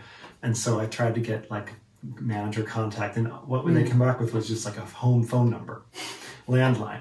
And so I called the home phone, and I'm like very nervous, and you know, his wife answers and puts him on the phone, and I'm trying to sort of tell him who I am, and sort of like, oh, I'm doing this and this, and I'm doing this, and I'm on this late, you know, none such, blah, blah, blah. And eventually he just said, when is it? And I was like, well, it's between February 18th and 30th. He's like, when? And he's just like, and then I told him, he's like, send it to me on a postcard, the info. So I was like, you come for 1 hour, you know, play on 2 songs. And I sent him a postcard with the info, and he showed up that day. And of course, he was much older than I realized. He was in his early 80s. And I don't know what his health thing was, but it seemed like maybe he'd had some stroke. Like he was moving very slowly. Yeah. Really, and Jerry, the engineer, who's also kind of from an earlier generation as well. He was in his 60s. But Jerry and I were like kind of helping him walk into the place and really, you know, and he sat down and like reaching down to get his trumpet, and Jerry was sort of saying, or we were kind of thinking like, there's no way he can play trumpet. Like you couldn't be this infirm and old and make a sound on a trumpet, you know, if he was a fiddle player or whatever, a piano player, but trumpet. And we were kind of thinking like, okay, how will we kind of just have him record something and make him feel, whatever. I knew we'd get something. And he asked for a cup of coffee and headphones, and boom, like he started to warm up, and he was just like, oh yeah, that's Kenny Wheeler. You know, he just sounded like himself. And I was like, he's like, yeah, I play every day at home. And he was super sweet, you know, very soft-spoken as he legendarily is. And I just gave him the key. And the funny thing is, which someday I have to release the Kenny Wheeler edit, because he basically started playing when I told him the key. And so then we started the track, and he just kept on playing. And he just plays the whole time. He just blasts, like Ornette style, like just improvised the whole time. Complete disregard as to whether I'm singing or not. I mean, just blast it. Yeah. And track ended, he kept on playing. I mean, it was amazing. So I definitely should release the Kenny Wheeler edit someday. Yes. But, and like, at some point, I was like, is he listening at all? Like, is he deaf? Like, and, but you know, if you listen, like he quotes some of the piano lines and stuff, so he's definitely in the zone. Yeah. And so obviously I edited out a lot, but I didn't move anything. Like you're always hearing what he, you know, he's playing that music. Yeah. Nothing, no copy and paste or no shift, no shuffle, you know, it was, and it's only taken from maybe 2 takes, but just, I mean, come on, like, what was something for us all to aspire to, like to improvise on that level. Again, though, in a way that just is so natural in the music. And that track was sort of fun. I had recorded my solo version first. I had my track solo, just the voice and guitar. And then I had the musicians do like a musical chairs round robin where we did the first half of where just to see what would happen. So there was one where Shazad on drums and Thomas on piano, and then we would move them all to the left and have Thomas, and ended up using the first half of one of those and the second half of another.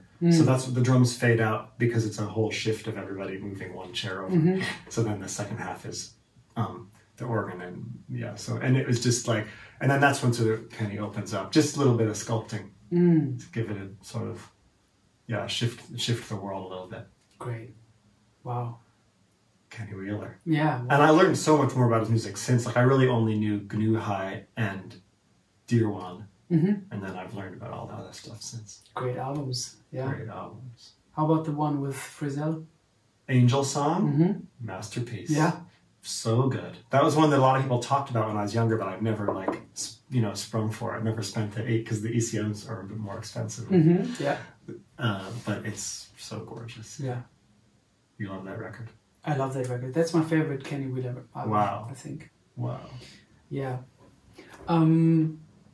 Looking at you or experiencing you listening to your own music, I kind of get a sense that we may be similar in terms of, I feel like I try to make the music that I myself would like to listen to. Yes. And I get closer to it with each record maybe.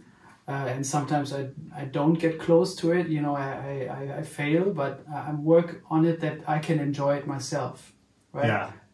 Not in a kind of, I'm the greatest way or whatever, but I think for me, I listen to music since I was born, and I love the feeling of enjoying music and hearing something that connects with me. And I think one of the reasons why we do music is we want to have that feeling too, when we want to create that too. So we listen to all the stuff that we love, and then when we do it ourselves, we want to get closer to that feeling where we're moved by it. That's beautiful for you to say that, and I think it's true. It's common to hear people say they don't listen to their own music. And I'm sure that's valid for whatever that thing. But I think it's also people are sometimes probably shy to admit that they enjoy their own music. Yeah. So it's beautiful for you to say that. And I heard a great thing of Samuel L. Jackson. And he was saying, it wasn't an interview, I just saw an article about him, that apparently that he says that he really enjoys his performances. And he'll often go buy a ticket to a movie that he's in and go sit and enjoy, which I love that I love that's so great. But also I think what you said is the very first part of what you said, which is a bit different, because it's one thing that they sort of admit like that, but also there's an honesty in it. But also the very first thing you said about making the music that we'd want to hear, both in terms of, but that goes back to that quality of imagination that I was saying around the sort of memory of my teenage years of listening, how it was really about imagination, where I couldn't learn that much about, and I'm speaking on behalf of all of us at that time, you couldn't learn that, especially if you lived in a smaller town or whatever. These people were kind of like your Marvel superheroes. You couldn't really, and yet it was, but the version of when you only have 3 or 4 books, so you have to invent all the other stories yourself, where it's like, it was an imaginary world, and you made your own connections that were often wrong, but interesting about, and the whole phenomenon of like the lost album that would get described, or even an obscure record that you couldn't find. And maybe 10 years later, now you go hear it on YouTube and you're like, oh, it's good. But your imagination of it was like mythical and way more powerful and more interesting. Yes. And I definitely feel like a lot of my albums have been like, just like things like making music for my younger self, like who that kid, would have loved to hear, would have dreamed of hearing these kind of combinations or this music. And it's really for that younger self who would be discovering these things, or I can relate to that. And it's beautiful to hear you say that about your own music. I think it's a good thing to strive for. Yeah. And a lot of ways of keeping inspired for new records are sort of like both like what's been left out of the previous, like what sides of me or what sides of things I love haven't appeared on a record yet, like what have I not explored, but also that kind of imagination and just what are those zones of imagination of like, oh, that would be, some musical thing you could imagine it seems impossible or seems.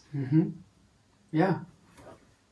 I think Rob Stillman also talked about it in in the interview of not being able to get a certain record, only seeing the cover and seeing the lineup and then imagining what it sounds like. Yes, I remember that from that interview. I loved when and I was completely like feeling that, what he was talking about then. Absolutely, yeah. And it's hard to you don't want to sound like a sort of a grumpy old man, like, man, when we were kids and it was like this, and there's so many elements of that. Of course, the other phenomenon that I think about these days is like buying a CD and you'd spent $15 on it and you didn't really like it, but you'd bought it. So you owned it now. You're going to listen to it to make it worth your while. We both have kids. Don't you think they will have the same thing with their generation? Like, yeah. You guys didn't know what it was like when we had YouTube. Yeah, right. Maybe nothing will be available again. Yeah, right.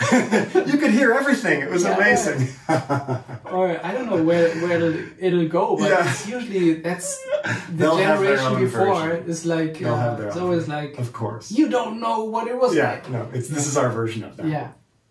But yes, I loved that on Robert. And I really loved, because I listened to all your interviews, I loved the one with Chris Wiseman.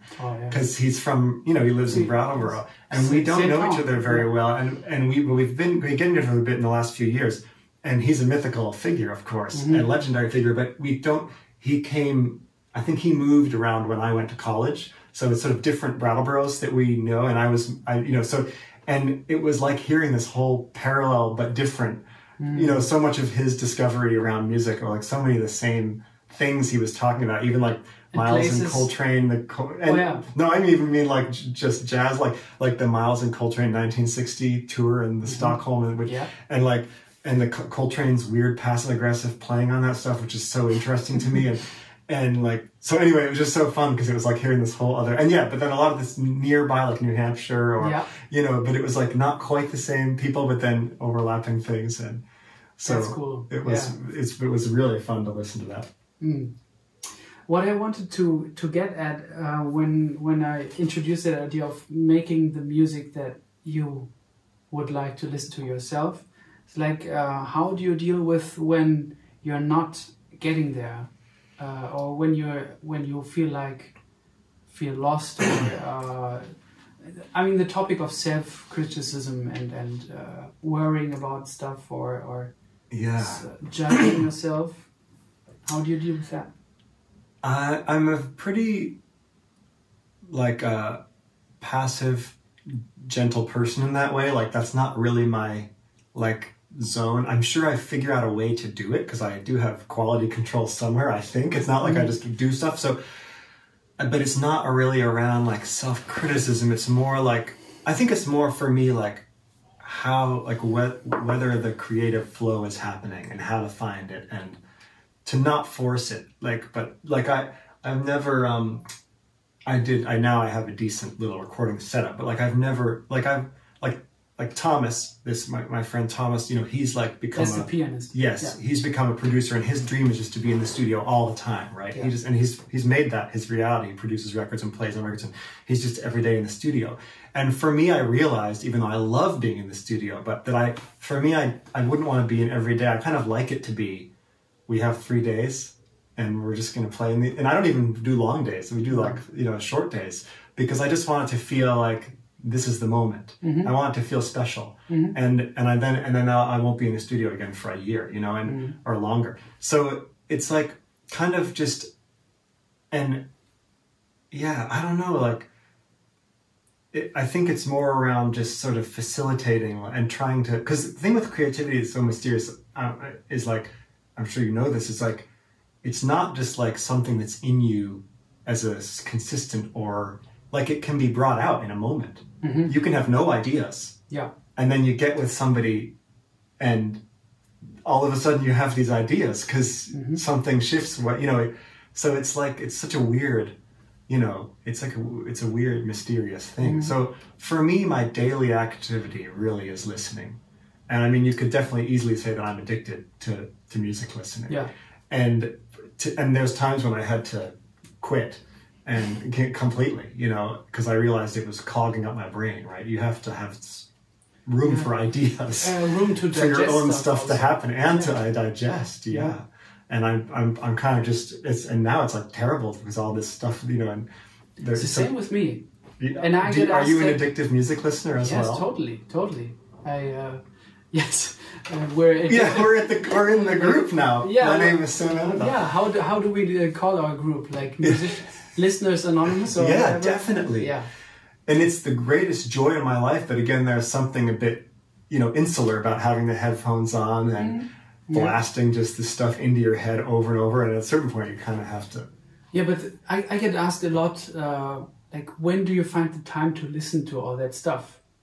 And for me, it's normal what do you mean all day long? Yeah, to combine activities with listening to music. Washing dishes. Yeah, everything. Like going to the supermarkets, being in the supermarket is way more fun for me. Totally. Listening to Coltrane. Yeah, you know? No, completely.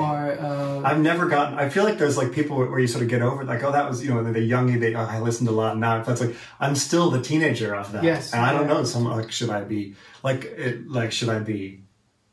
curbing it? I don't know. Yeah. Should I be, is it too comfortable now? Am I actually enriching myself, or am I just like listening to more stuff that's just sort of I enjoy, or should I be pushing, or it's a funny. But again, it kind of helps me. The thing that I think is positive about it is like, it takes it off of your own ego and your own self and any of that worrying about whether you're being creative or not. It's like, I find other music, and this is true, I mean, you do this in such a beautiful and deep way through these interviews and everything, but, you know, is like, just, it's nice to take the intention, just to look at other stuff that's inspiring. Oh, yeah, sure. Yeah. But that's practice too, I feel like. Oh, sure, yeah. Like, I use it as an excuse not to practice. Yeah. Like, no, I'm listening to this album that I didn't know before and trying to analyze it while I'm listening to it. Yeah. And because I know next time I go to the piano, it'll be somewhere in there. Yeah. You know. No, it's definitely important for there to be like some creative flow, and if it's not happening, I'm sure I do get down or whatever. So I definitely.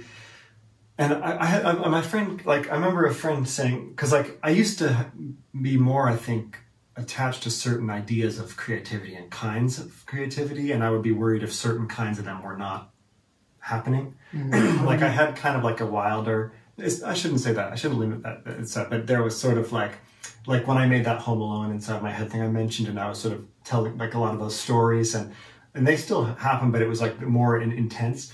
And if that sort of fade, I would get worried or whatever. But I think a friend sort of, my friend Gabe was saying, like, he's just like, well, as long as, I think he was saying, like, as long as there's creative energy happening, doesn't matter what form it's in, right? Like if it's, maybe right now it's more around music and around, you know, making like collaborative music making, and less around some internal personal creative language, you know, and then maybe it shifts. So I think I don't really beat myself about what form it is, as long as it's there somehow. Yeah. But it is that mysterious thing of like, what is going to be the context that will unlock it? Because sometimes I'll just be like sometimes I'll be at a concert and I play my songs and it's a fine concert, but sometimes the sound will be in such a way, like it'll be bad sound in a way that is kind of cool. And then like it'll just like, it's like some beast has been unleashed and I start playing all this crazy shit that, you know, I think of a concert I did many years ago,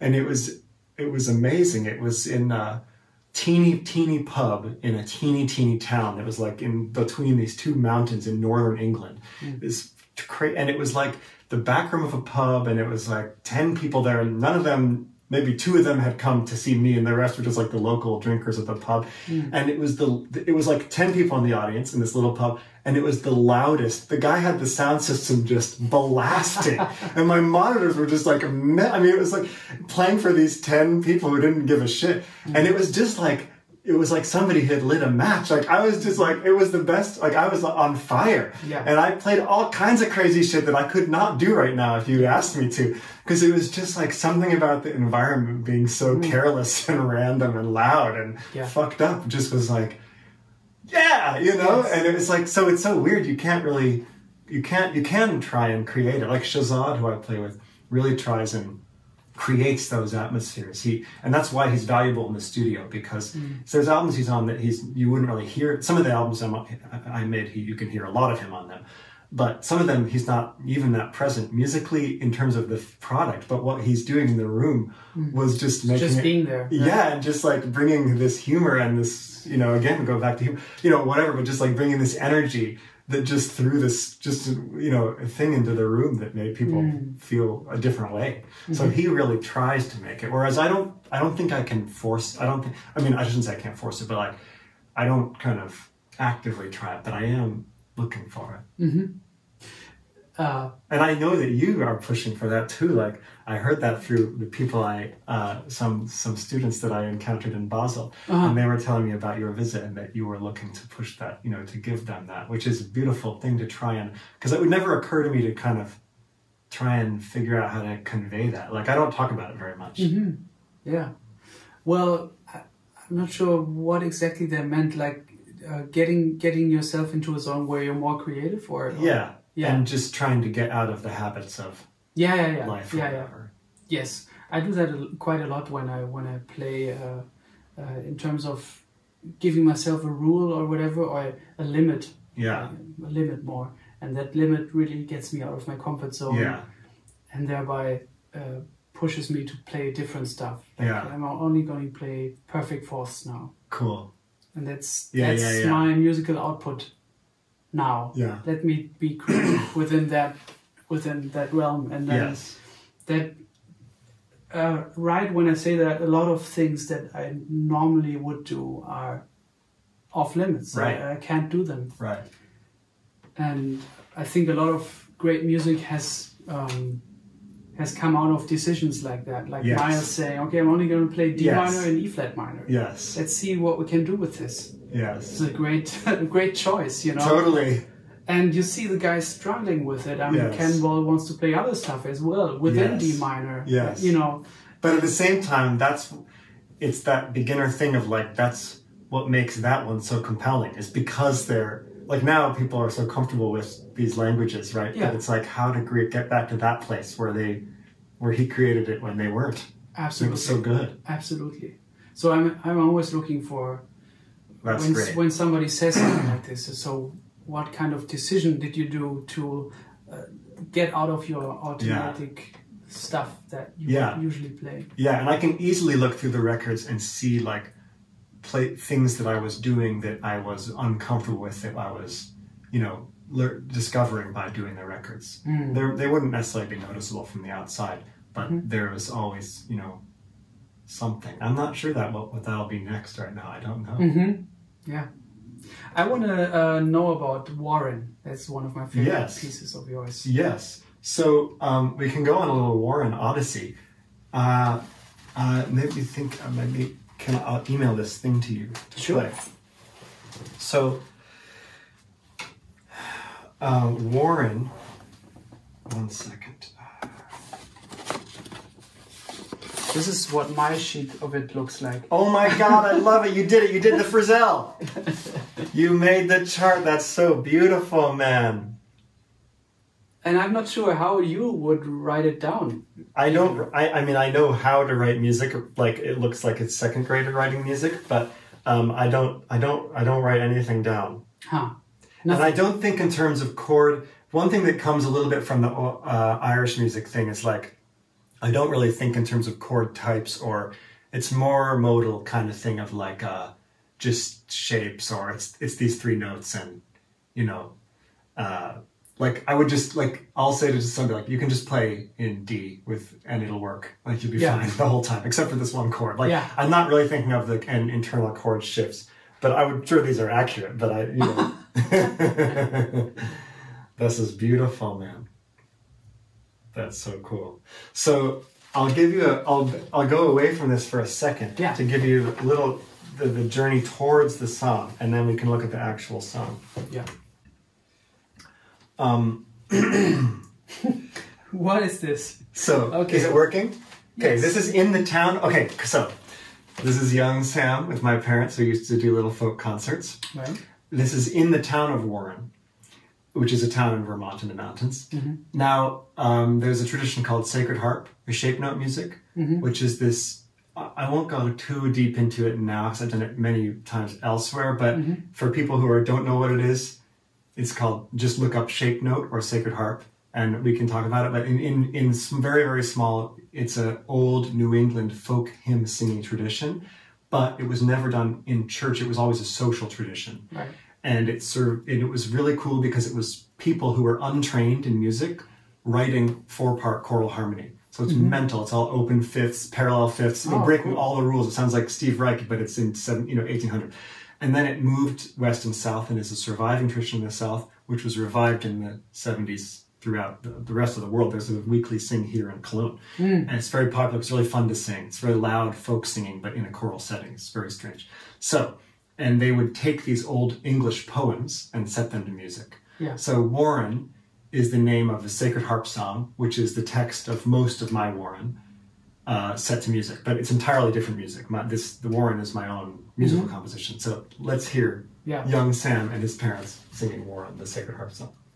Welcome, welcome, welcome, sweet, sweet. Welcome, welcome, welcome, sweet, sweet, sweet. The rise, the way of toil and follies, all foes and policies of God. I just went too fast.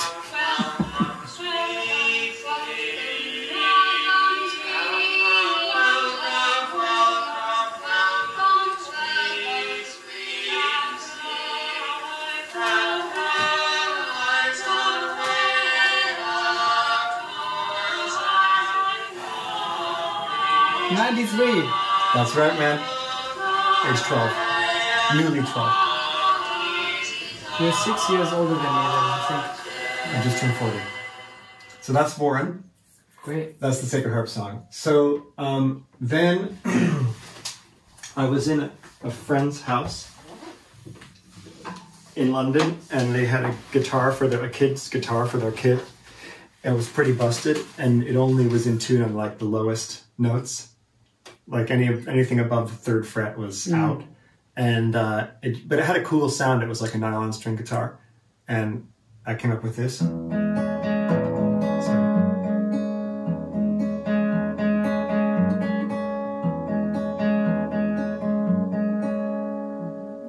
I guess I might have had this too. And I love that slow. I love all the weirder 3 things, like slower 3 and a 6 or whatever.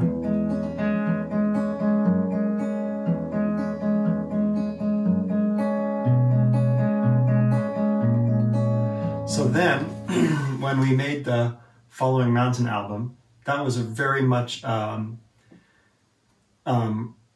collaborative process with Leo Abrahams, who produced that record and mixed it. And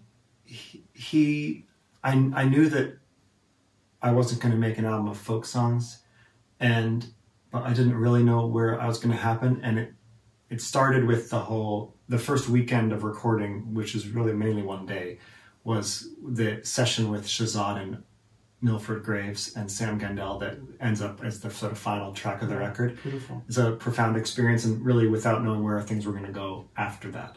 And so in the case of Warren, Leo was just really good at kind of being unfazed by the fact that I didn't really have material, but knowing we both knew you need something, you need a backbone.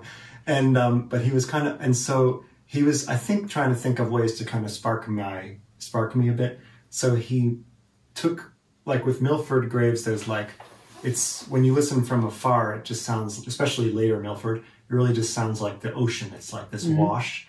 But then if you listen up close, there's all these cellular things of like little percussive, when that's where his whole thing around both the human feeling of rhythm being beyond a metronomic time, but also his thing around all these different percussive traditions comes into play.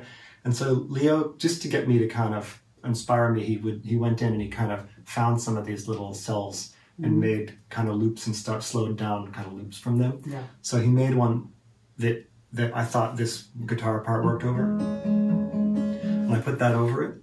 And then this is really like how the sausage I'm giving, this is like so then, and then I think Leo was like, it probably should go somewhere else.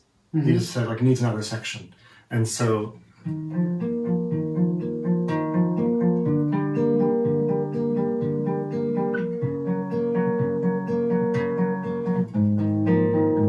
I'm not a music theory person. Like, I have retrospective. Like, I can kind of look and see that your chord, like, and see what you're doing. But, like, it's all just kind of shapes with me. But I think I just had that. I just like this nice chord shape. And, in fact...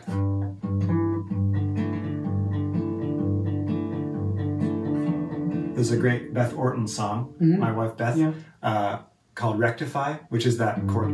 Love, life, life is a one-way train, comes on gentle as a hurricane. It's got P-I-N written all the way through from where I'm sat looking over at you. One of my favorite songs by Beth. Oh, cool. I don't know if I had that in my mind when I had that chord, but so yeah, I just kind of like, and it was just like a problem-solving thing of like how to get back down and follow the chords down.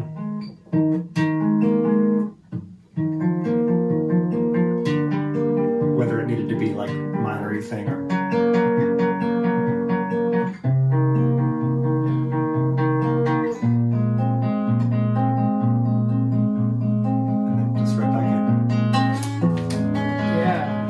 There was no vocal, it was just that part. And there was the little second part and the riff and the thing, and we did some improvising over, and that was what it was. We basically made the whole album that way. There was no vocals on it at all. It was just a instrumental structure that went through the second, third, fourth, like about half the tracks in the record were just these instrumental things. And then I went home the next week and just put them into GarageBand and just sang stuff over the top. Although I don't think I did it with this one. I don't think I had anything for this. I think I went into the studio with Leo, and I loved those lyrics from the Warren song because they're so beautiful. And then at the end I took I had some other phrases.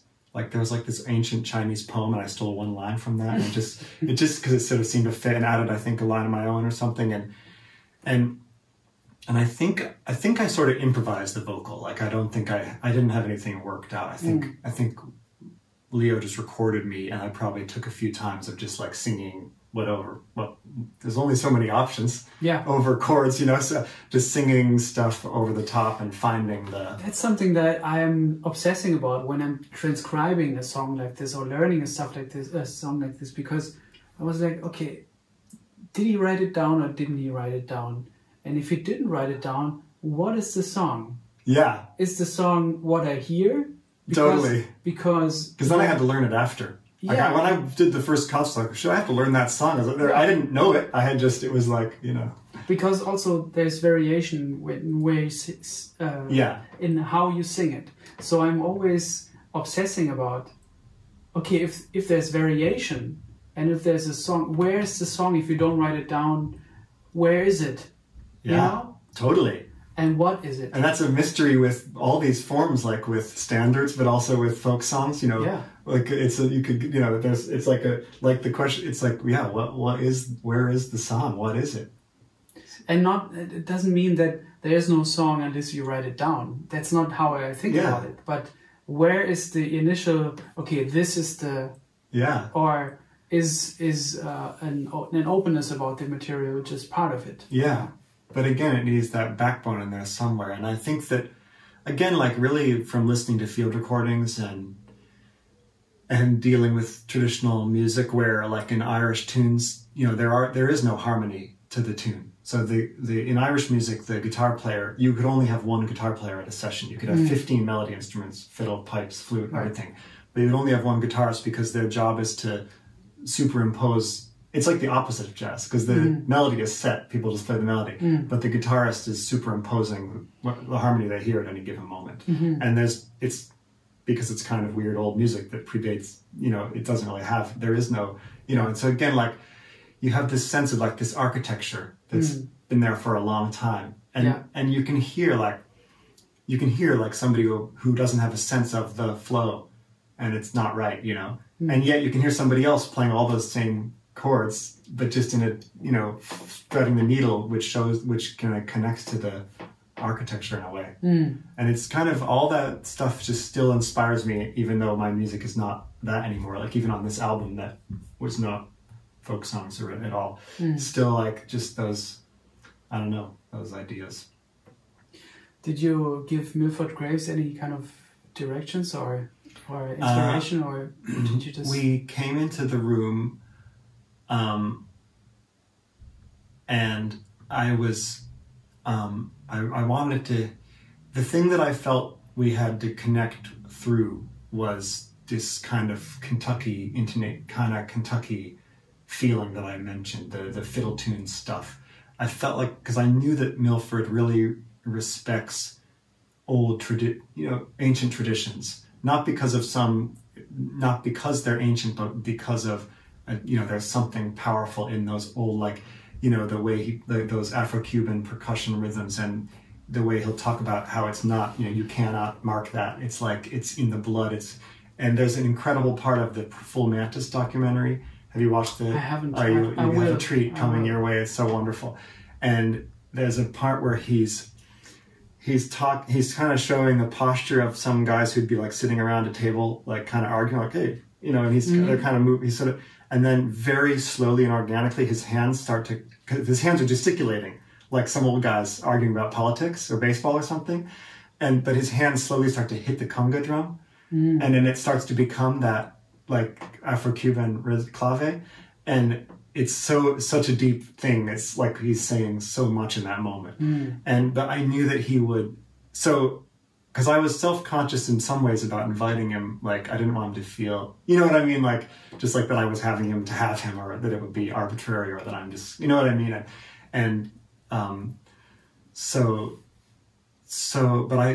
I felt like he would connect with that kind of Kentucky folk thing in his own way or whatever. And so we did 20 minutes of improvising, and for that we were kind of going, I was playing like free jazz on the violin, you know, playing noise and scraping and sawing, and he came in after that and he said, you know, man, I checked you out on YouTube, like, you can play your stuff with me. I'm not like pigeonholed into one style, like, you know, and it was kind of just like, you know, you just don't have to just come and do what you think I do, you know.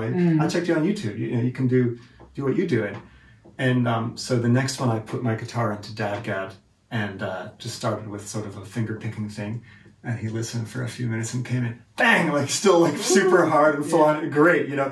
But he wasn't playing like in rhythm, you know, but he was just like totally just like blasting. And then that one I pulled out the fiddle and I talked a little bit. I was like, this is Kentucky, and I was like playing some of the sort of intonation that comes in those fiddle tunes. And he came out after that and was like, what was that? Like that was, you know, he was sort of intrigued by that. And fast forward to he came to perform at Big Ears. And I'll come back to the session, but he came to perform at Big Ears, and I saw him giving a concert solo performance for, you know, pretty big audience. And of course the people are there. They're at Big Ears. It's an arts festival day there. And but he was very aware that many of them probably wouldn't have known who he was, you know. And he was doing like gibberish in the speech that he'd heard of the accent around Tennessee at the airport, and talking about his ancestors who maybe come from there. And again, like it would have been so silly, but he was expressing something so deep about language and rhythm and music, you know, and he was doing it for them. And he was doing it, and they were chuckling. It was like the thing with Milford that it's like, and some of these people that's easy to forget because they're such, we kind of consider it quote unquote experimental music, or they're considered master musicians. It's like he's an entertainer as well. You know, he's a philosopher, he's a musician, but he's also completely had that room. He knew how to, and he knew what his relationship to them was. He played different for them than he would if it was at Tonic. You know, it's like he was like, he knew how to welcome them into his world. And it was very interesting to watch him do that. And yet it was all within his own philosophy. It's not like he was going to kind of explain himself to them. You know, he was doing it through his thing. Super cool. So anyway, rewind to back to our recording. Then by the third one was the one that really felt where we came to, you know, some really stuff between us. That's what's on the album. Yeah. And where it kind of surveyed, it just went through there, felt like it made sense. It wasn't just this arbitrary thing of bringing people together, like something really happened. What I will say, so no, I didn't give him direction. We just played, but there was dialogue. Yeah. And you know, Milford had this kind of pugilistic kind of, you know, slightly tough kind of, you know, trash talking side of him or whatever. And he kind of comes in and does that at the beginning. And it could be a little intimidating maybe or whatever. And that's a challenge. He's saying, you know, step up, you know, do your thing. He's kind of saying but all you can do is your own thing, because he's kind of, you know, but what you realized was how deeply open-minded he was. And I think, you know, he was excited to be there. He was just really, really ready for anything. Great. And that was beautiful. But it wasn't like, it's not like somebody coming in and saying, I'm ready for anything. It's somebody coming with a bit of an attitude, like, what do you guys got for me? And then realizing that within that, there's somebody inside who's just so playful. And at the album release, we played a very, very small show. I had him come, and I played with just Shazad and Sam for the first 30 minutes to do kind of some of the earlier music of the record. Then he came on, and we did 15 minutes of, you know, pretty like black blistering stuff connected to that track. Then for the encore, I said, they all came back on stage, and I said, I'll do a song first, and then you guys come in when I start to go out or whatever. And so I started with Short Life. Short life of trouble, which is 6/8 kind of feel, right? And I started doing it, and he came in with like super deep, like Haitian 6/8, you know, one of those Afro-Cuban rhythms, like, and then I was freaking out, because for Milford to play free jazz with me was one thing, but for him to play as a percussionist in a rhythm, you know, I was like, I wish we had a recording of that, because it was like, for him to just actually just engage fully in that way. And then he started singing, and we had a whole dialogue, and then again, he just had the audience, like he did a whole back and forth. So it just, you know, it's just so beautiful, because we forget, you know, we're like, yeah, I'm an experimental musician, or I'm a folk musician, or I'm going to play. But it's like somebody like him was so much more than any of those categories, and was a performer, you know. It's like, so, but that moment was I really felt, that was so lucky that he got, you know, he's like, I'm going to get in on this, you know, and that he played with that he played like in rhythm. Because again, for somebody, sort of like that Ornette thing I was saying about the Joe Henry, like for somebody who spent their whole life not doing that, except for in these moments, just really to go in. And when they do, it's like super powerful. But it also says something about your bravery of asking somebody like that who's not from, let's say, your world, your musical world.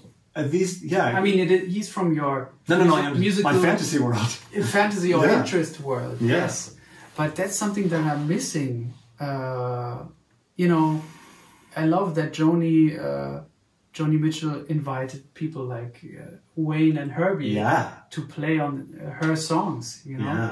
And I find it a bit more, although the music is so open these days. Yes. But I find there's not many people who cross boundaries like that or don't see boundaries like that at all. Yeah. But the first thing you said about crossing them is part of it, though, because part of it now also is that people have learned to be very versatile, which is beautiful. But then the question is, how do you get back to that place where it is a little bit dangerous and confusing? Because some people they've learned to play the singer-songwriter music or whatever. So it's like it's no longer you're no longer. And I thought of it. I was listening to Dogon AD with the Julius Hemphill, and it's from the 70s, and it's like a 5/8 pattern.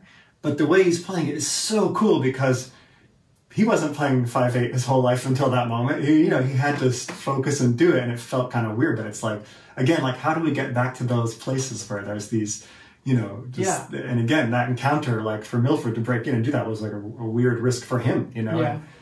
And same with Kenny that you invited him. I love this that's a brave thing. Thank you. I admire that, and I would like to see that more in the world. Yeah. Well, there's something a little bit, again, that goes back a little to the old time, the traditional music thing, which is one thing, again, about the Irish session thing is, because it's a smaller world and because of the tradition, the best players, like, will come and sit in a session, or will just have their own. So there's this guy, Tommy Peoples, who's like my complete guru of the Irish fiddle, and really probably the single biggest influence on my musicianship, even now, probably through my singing, I think. That's maybe not, that's my guess, but definitely as a fiddle player. And Tommy has this way of playing tunes where it's just sheer free improvisation, but within a extremely minute bound of just, like, it might not be apparent. I'll send you recordings and see if it sounds this way to you. Again, he's not playing improvising, he's doing variations, but the push and pull, like the Billie Holiday thing, right? Like the push and pull of his phrasing is so deep and intense. And Tommy, who is like, for me, like Bill Frisell, Jimi Hendrix, is this Joni Mitchell, like that level of hero. And for many other people, not just me, many, he had 2 weekly sessions in the west of Ireland. And so when I was 15, we went over there, and it was just went to the west coast to find him, and went to the bar and said, "Where's Tommy playing?" Like, he's at Lisbon Varna on Tuesday nights. And Tommy Peoples is was notorious for being the greatest musician ever and playing with the worst guitar players of all time. I mean, just why? I don't know, like guys who, I don't know, they were just, he was around, and no, I think he was very modest about his music, and he didn't put himself out in the way that musicians often do. He just kind of played around town, and I was just people who were his friends or something. Maybe he liked my rhythm, I don't know. But sometimes it was amazing, but sometimes it was just like too much. But miraculously, the first session I got to with him, the guitar player was an hour and a half late. And it was just the two of us for like the first, hour. And I was being that guy. I was like this kid. I was playing only, if he suggested for me to play tunes, I only played tunes from his record in his style. I mean, it was like the classic thing, like a kid. He was totally graceful about it. But again, that whole idea that as a 15-year-old who's just like slavishly interested in this person, and you can just sit down and play with them all night, and again, it kind of gives you that sense of just people are out there, and you have to be sensitive about it. You can't just come and blast with them, and it has to be organic. And even the Milford thing, I never would have occurred to me to do it. It was just because Shahzad told me he was playing with him and that he thought we could do it. I was like, I don't know why, but it wasn't like it was I had engaged very deeply with his music in my past, so there was a reason for it. I wouldn't have done it for no reason. But again, like, it's just that whole idea of like, elders, and not necessarily as some kind of distant thing that you need to preserve what they do, but just they're playing every Friday. Go Yeah. play some tunes, you know, just see what happens. That's great. Yeah. How would you feel if we wrap it up by playing together? Yeah, it will be sweet. Yeah? It will be a pleasure. Cool. And then, Do you have a request? No, do you? Let's do that Short Life one, because I love that song and it's beautiful with a little piano.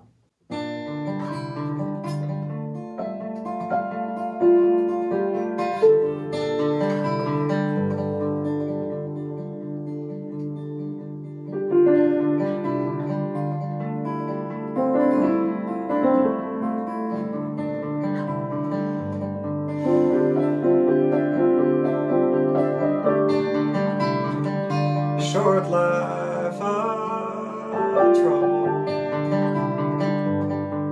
few more days of woe. Short life of trouble.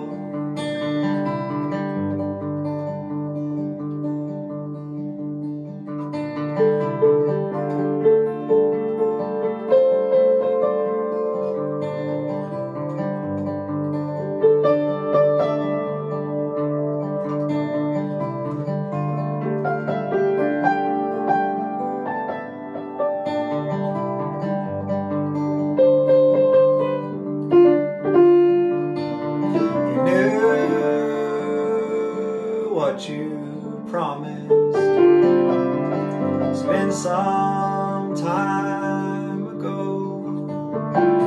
Promised you will marry me, standing on the ballroom floor.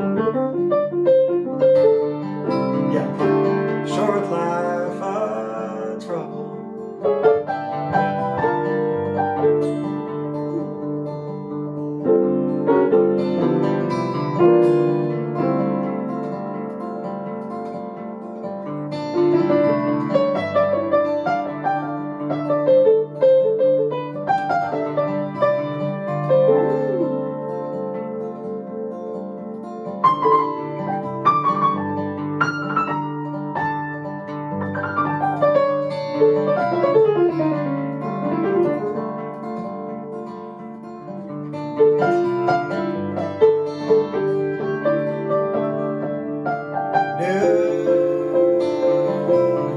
What you promised,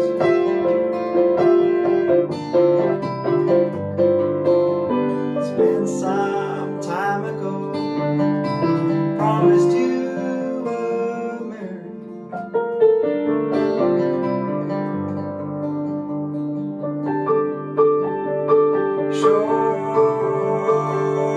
Short life of trouble,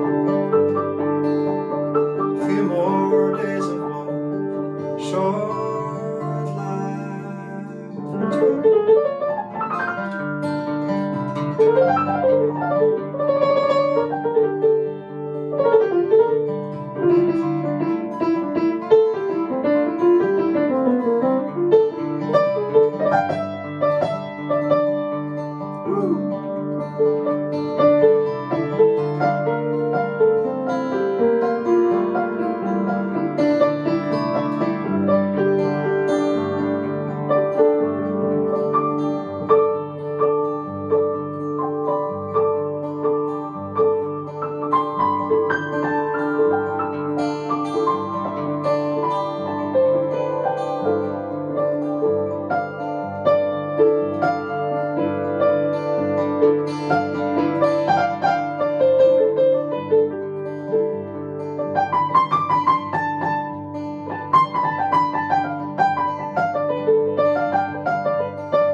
Yeah, man. Thank you, man. We should play Warren.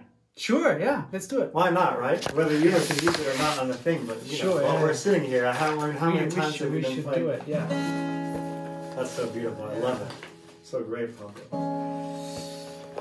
Me too, man. Play that forever. Okay. Should we blast it down? Sure. 1, 2.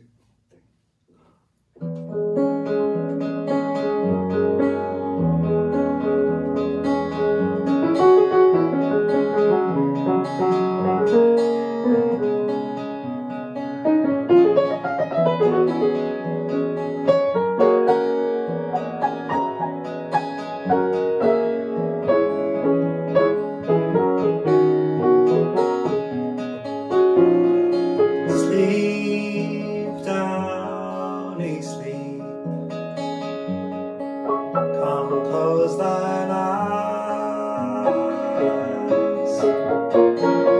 Tired with beholding vanity.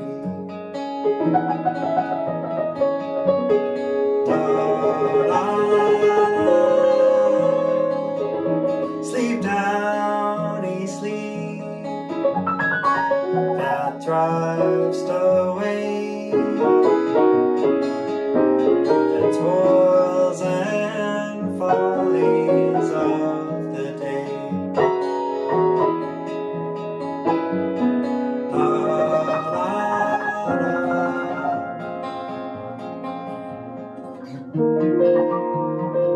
An empty tale, a morning flower, cut down, withered in and out.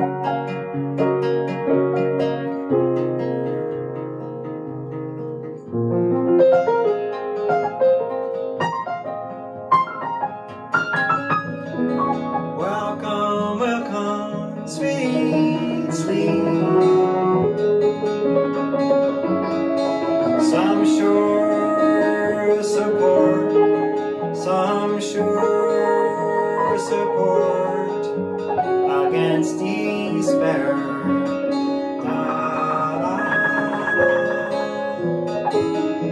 The flame burns low, the lamps burn low.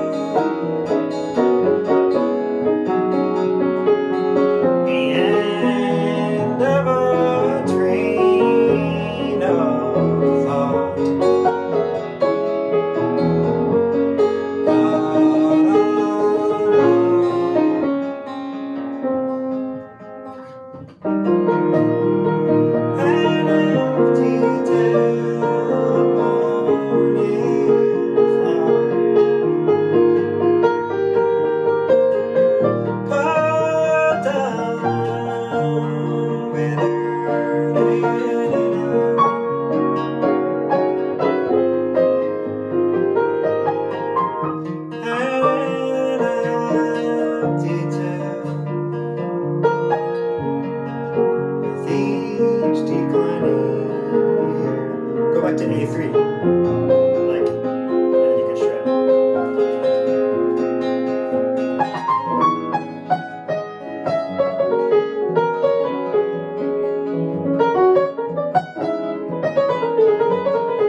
So great. Thank you so much for Killing. doing this.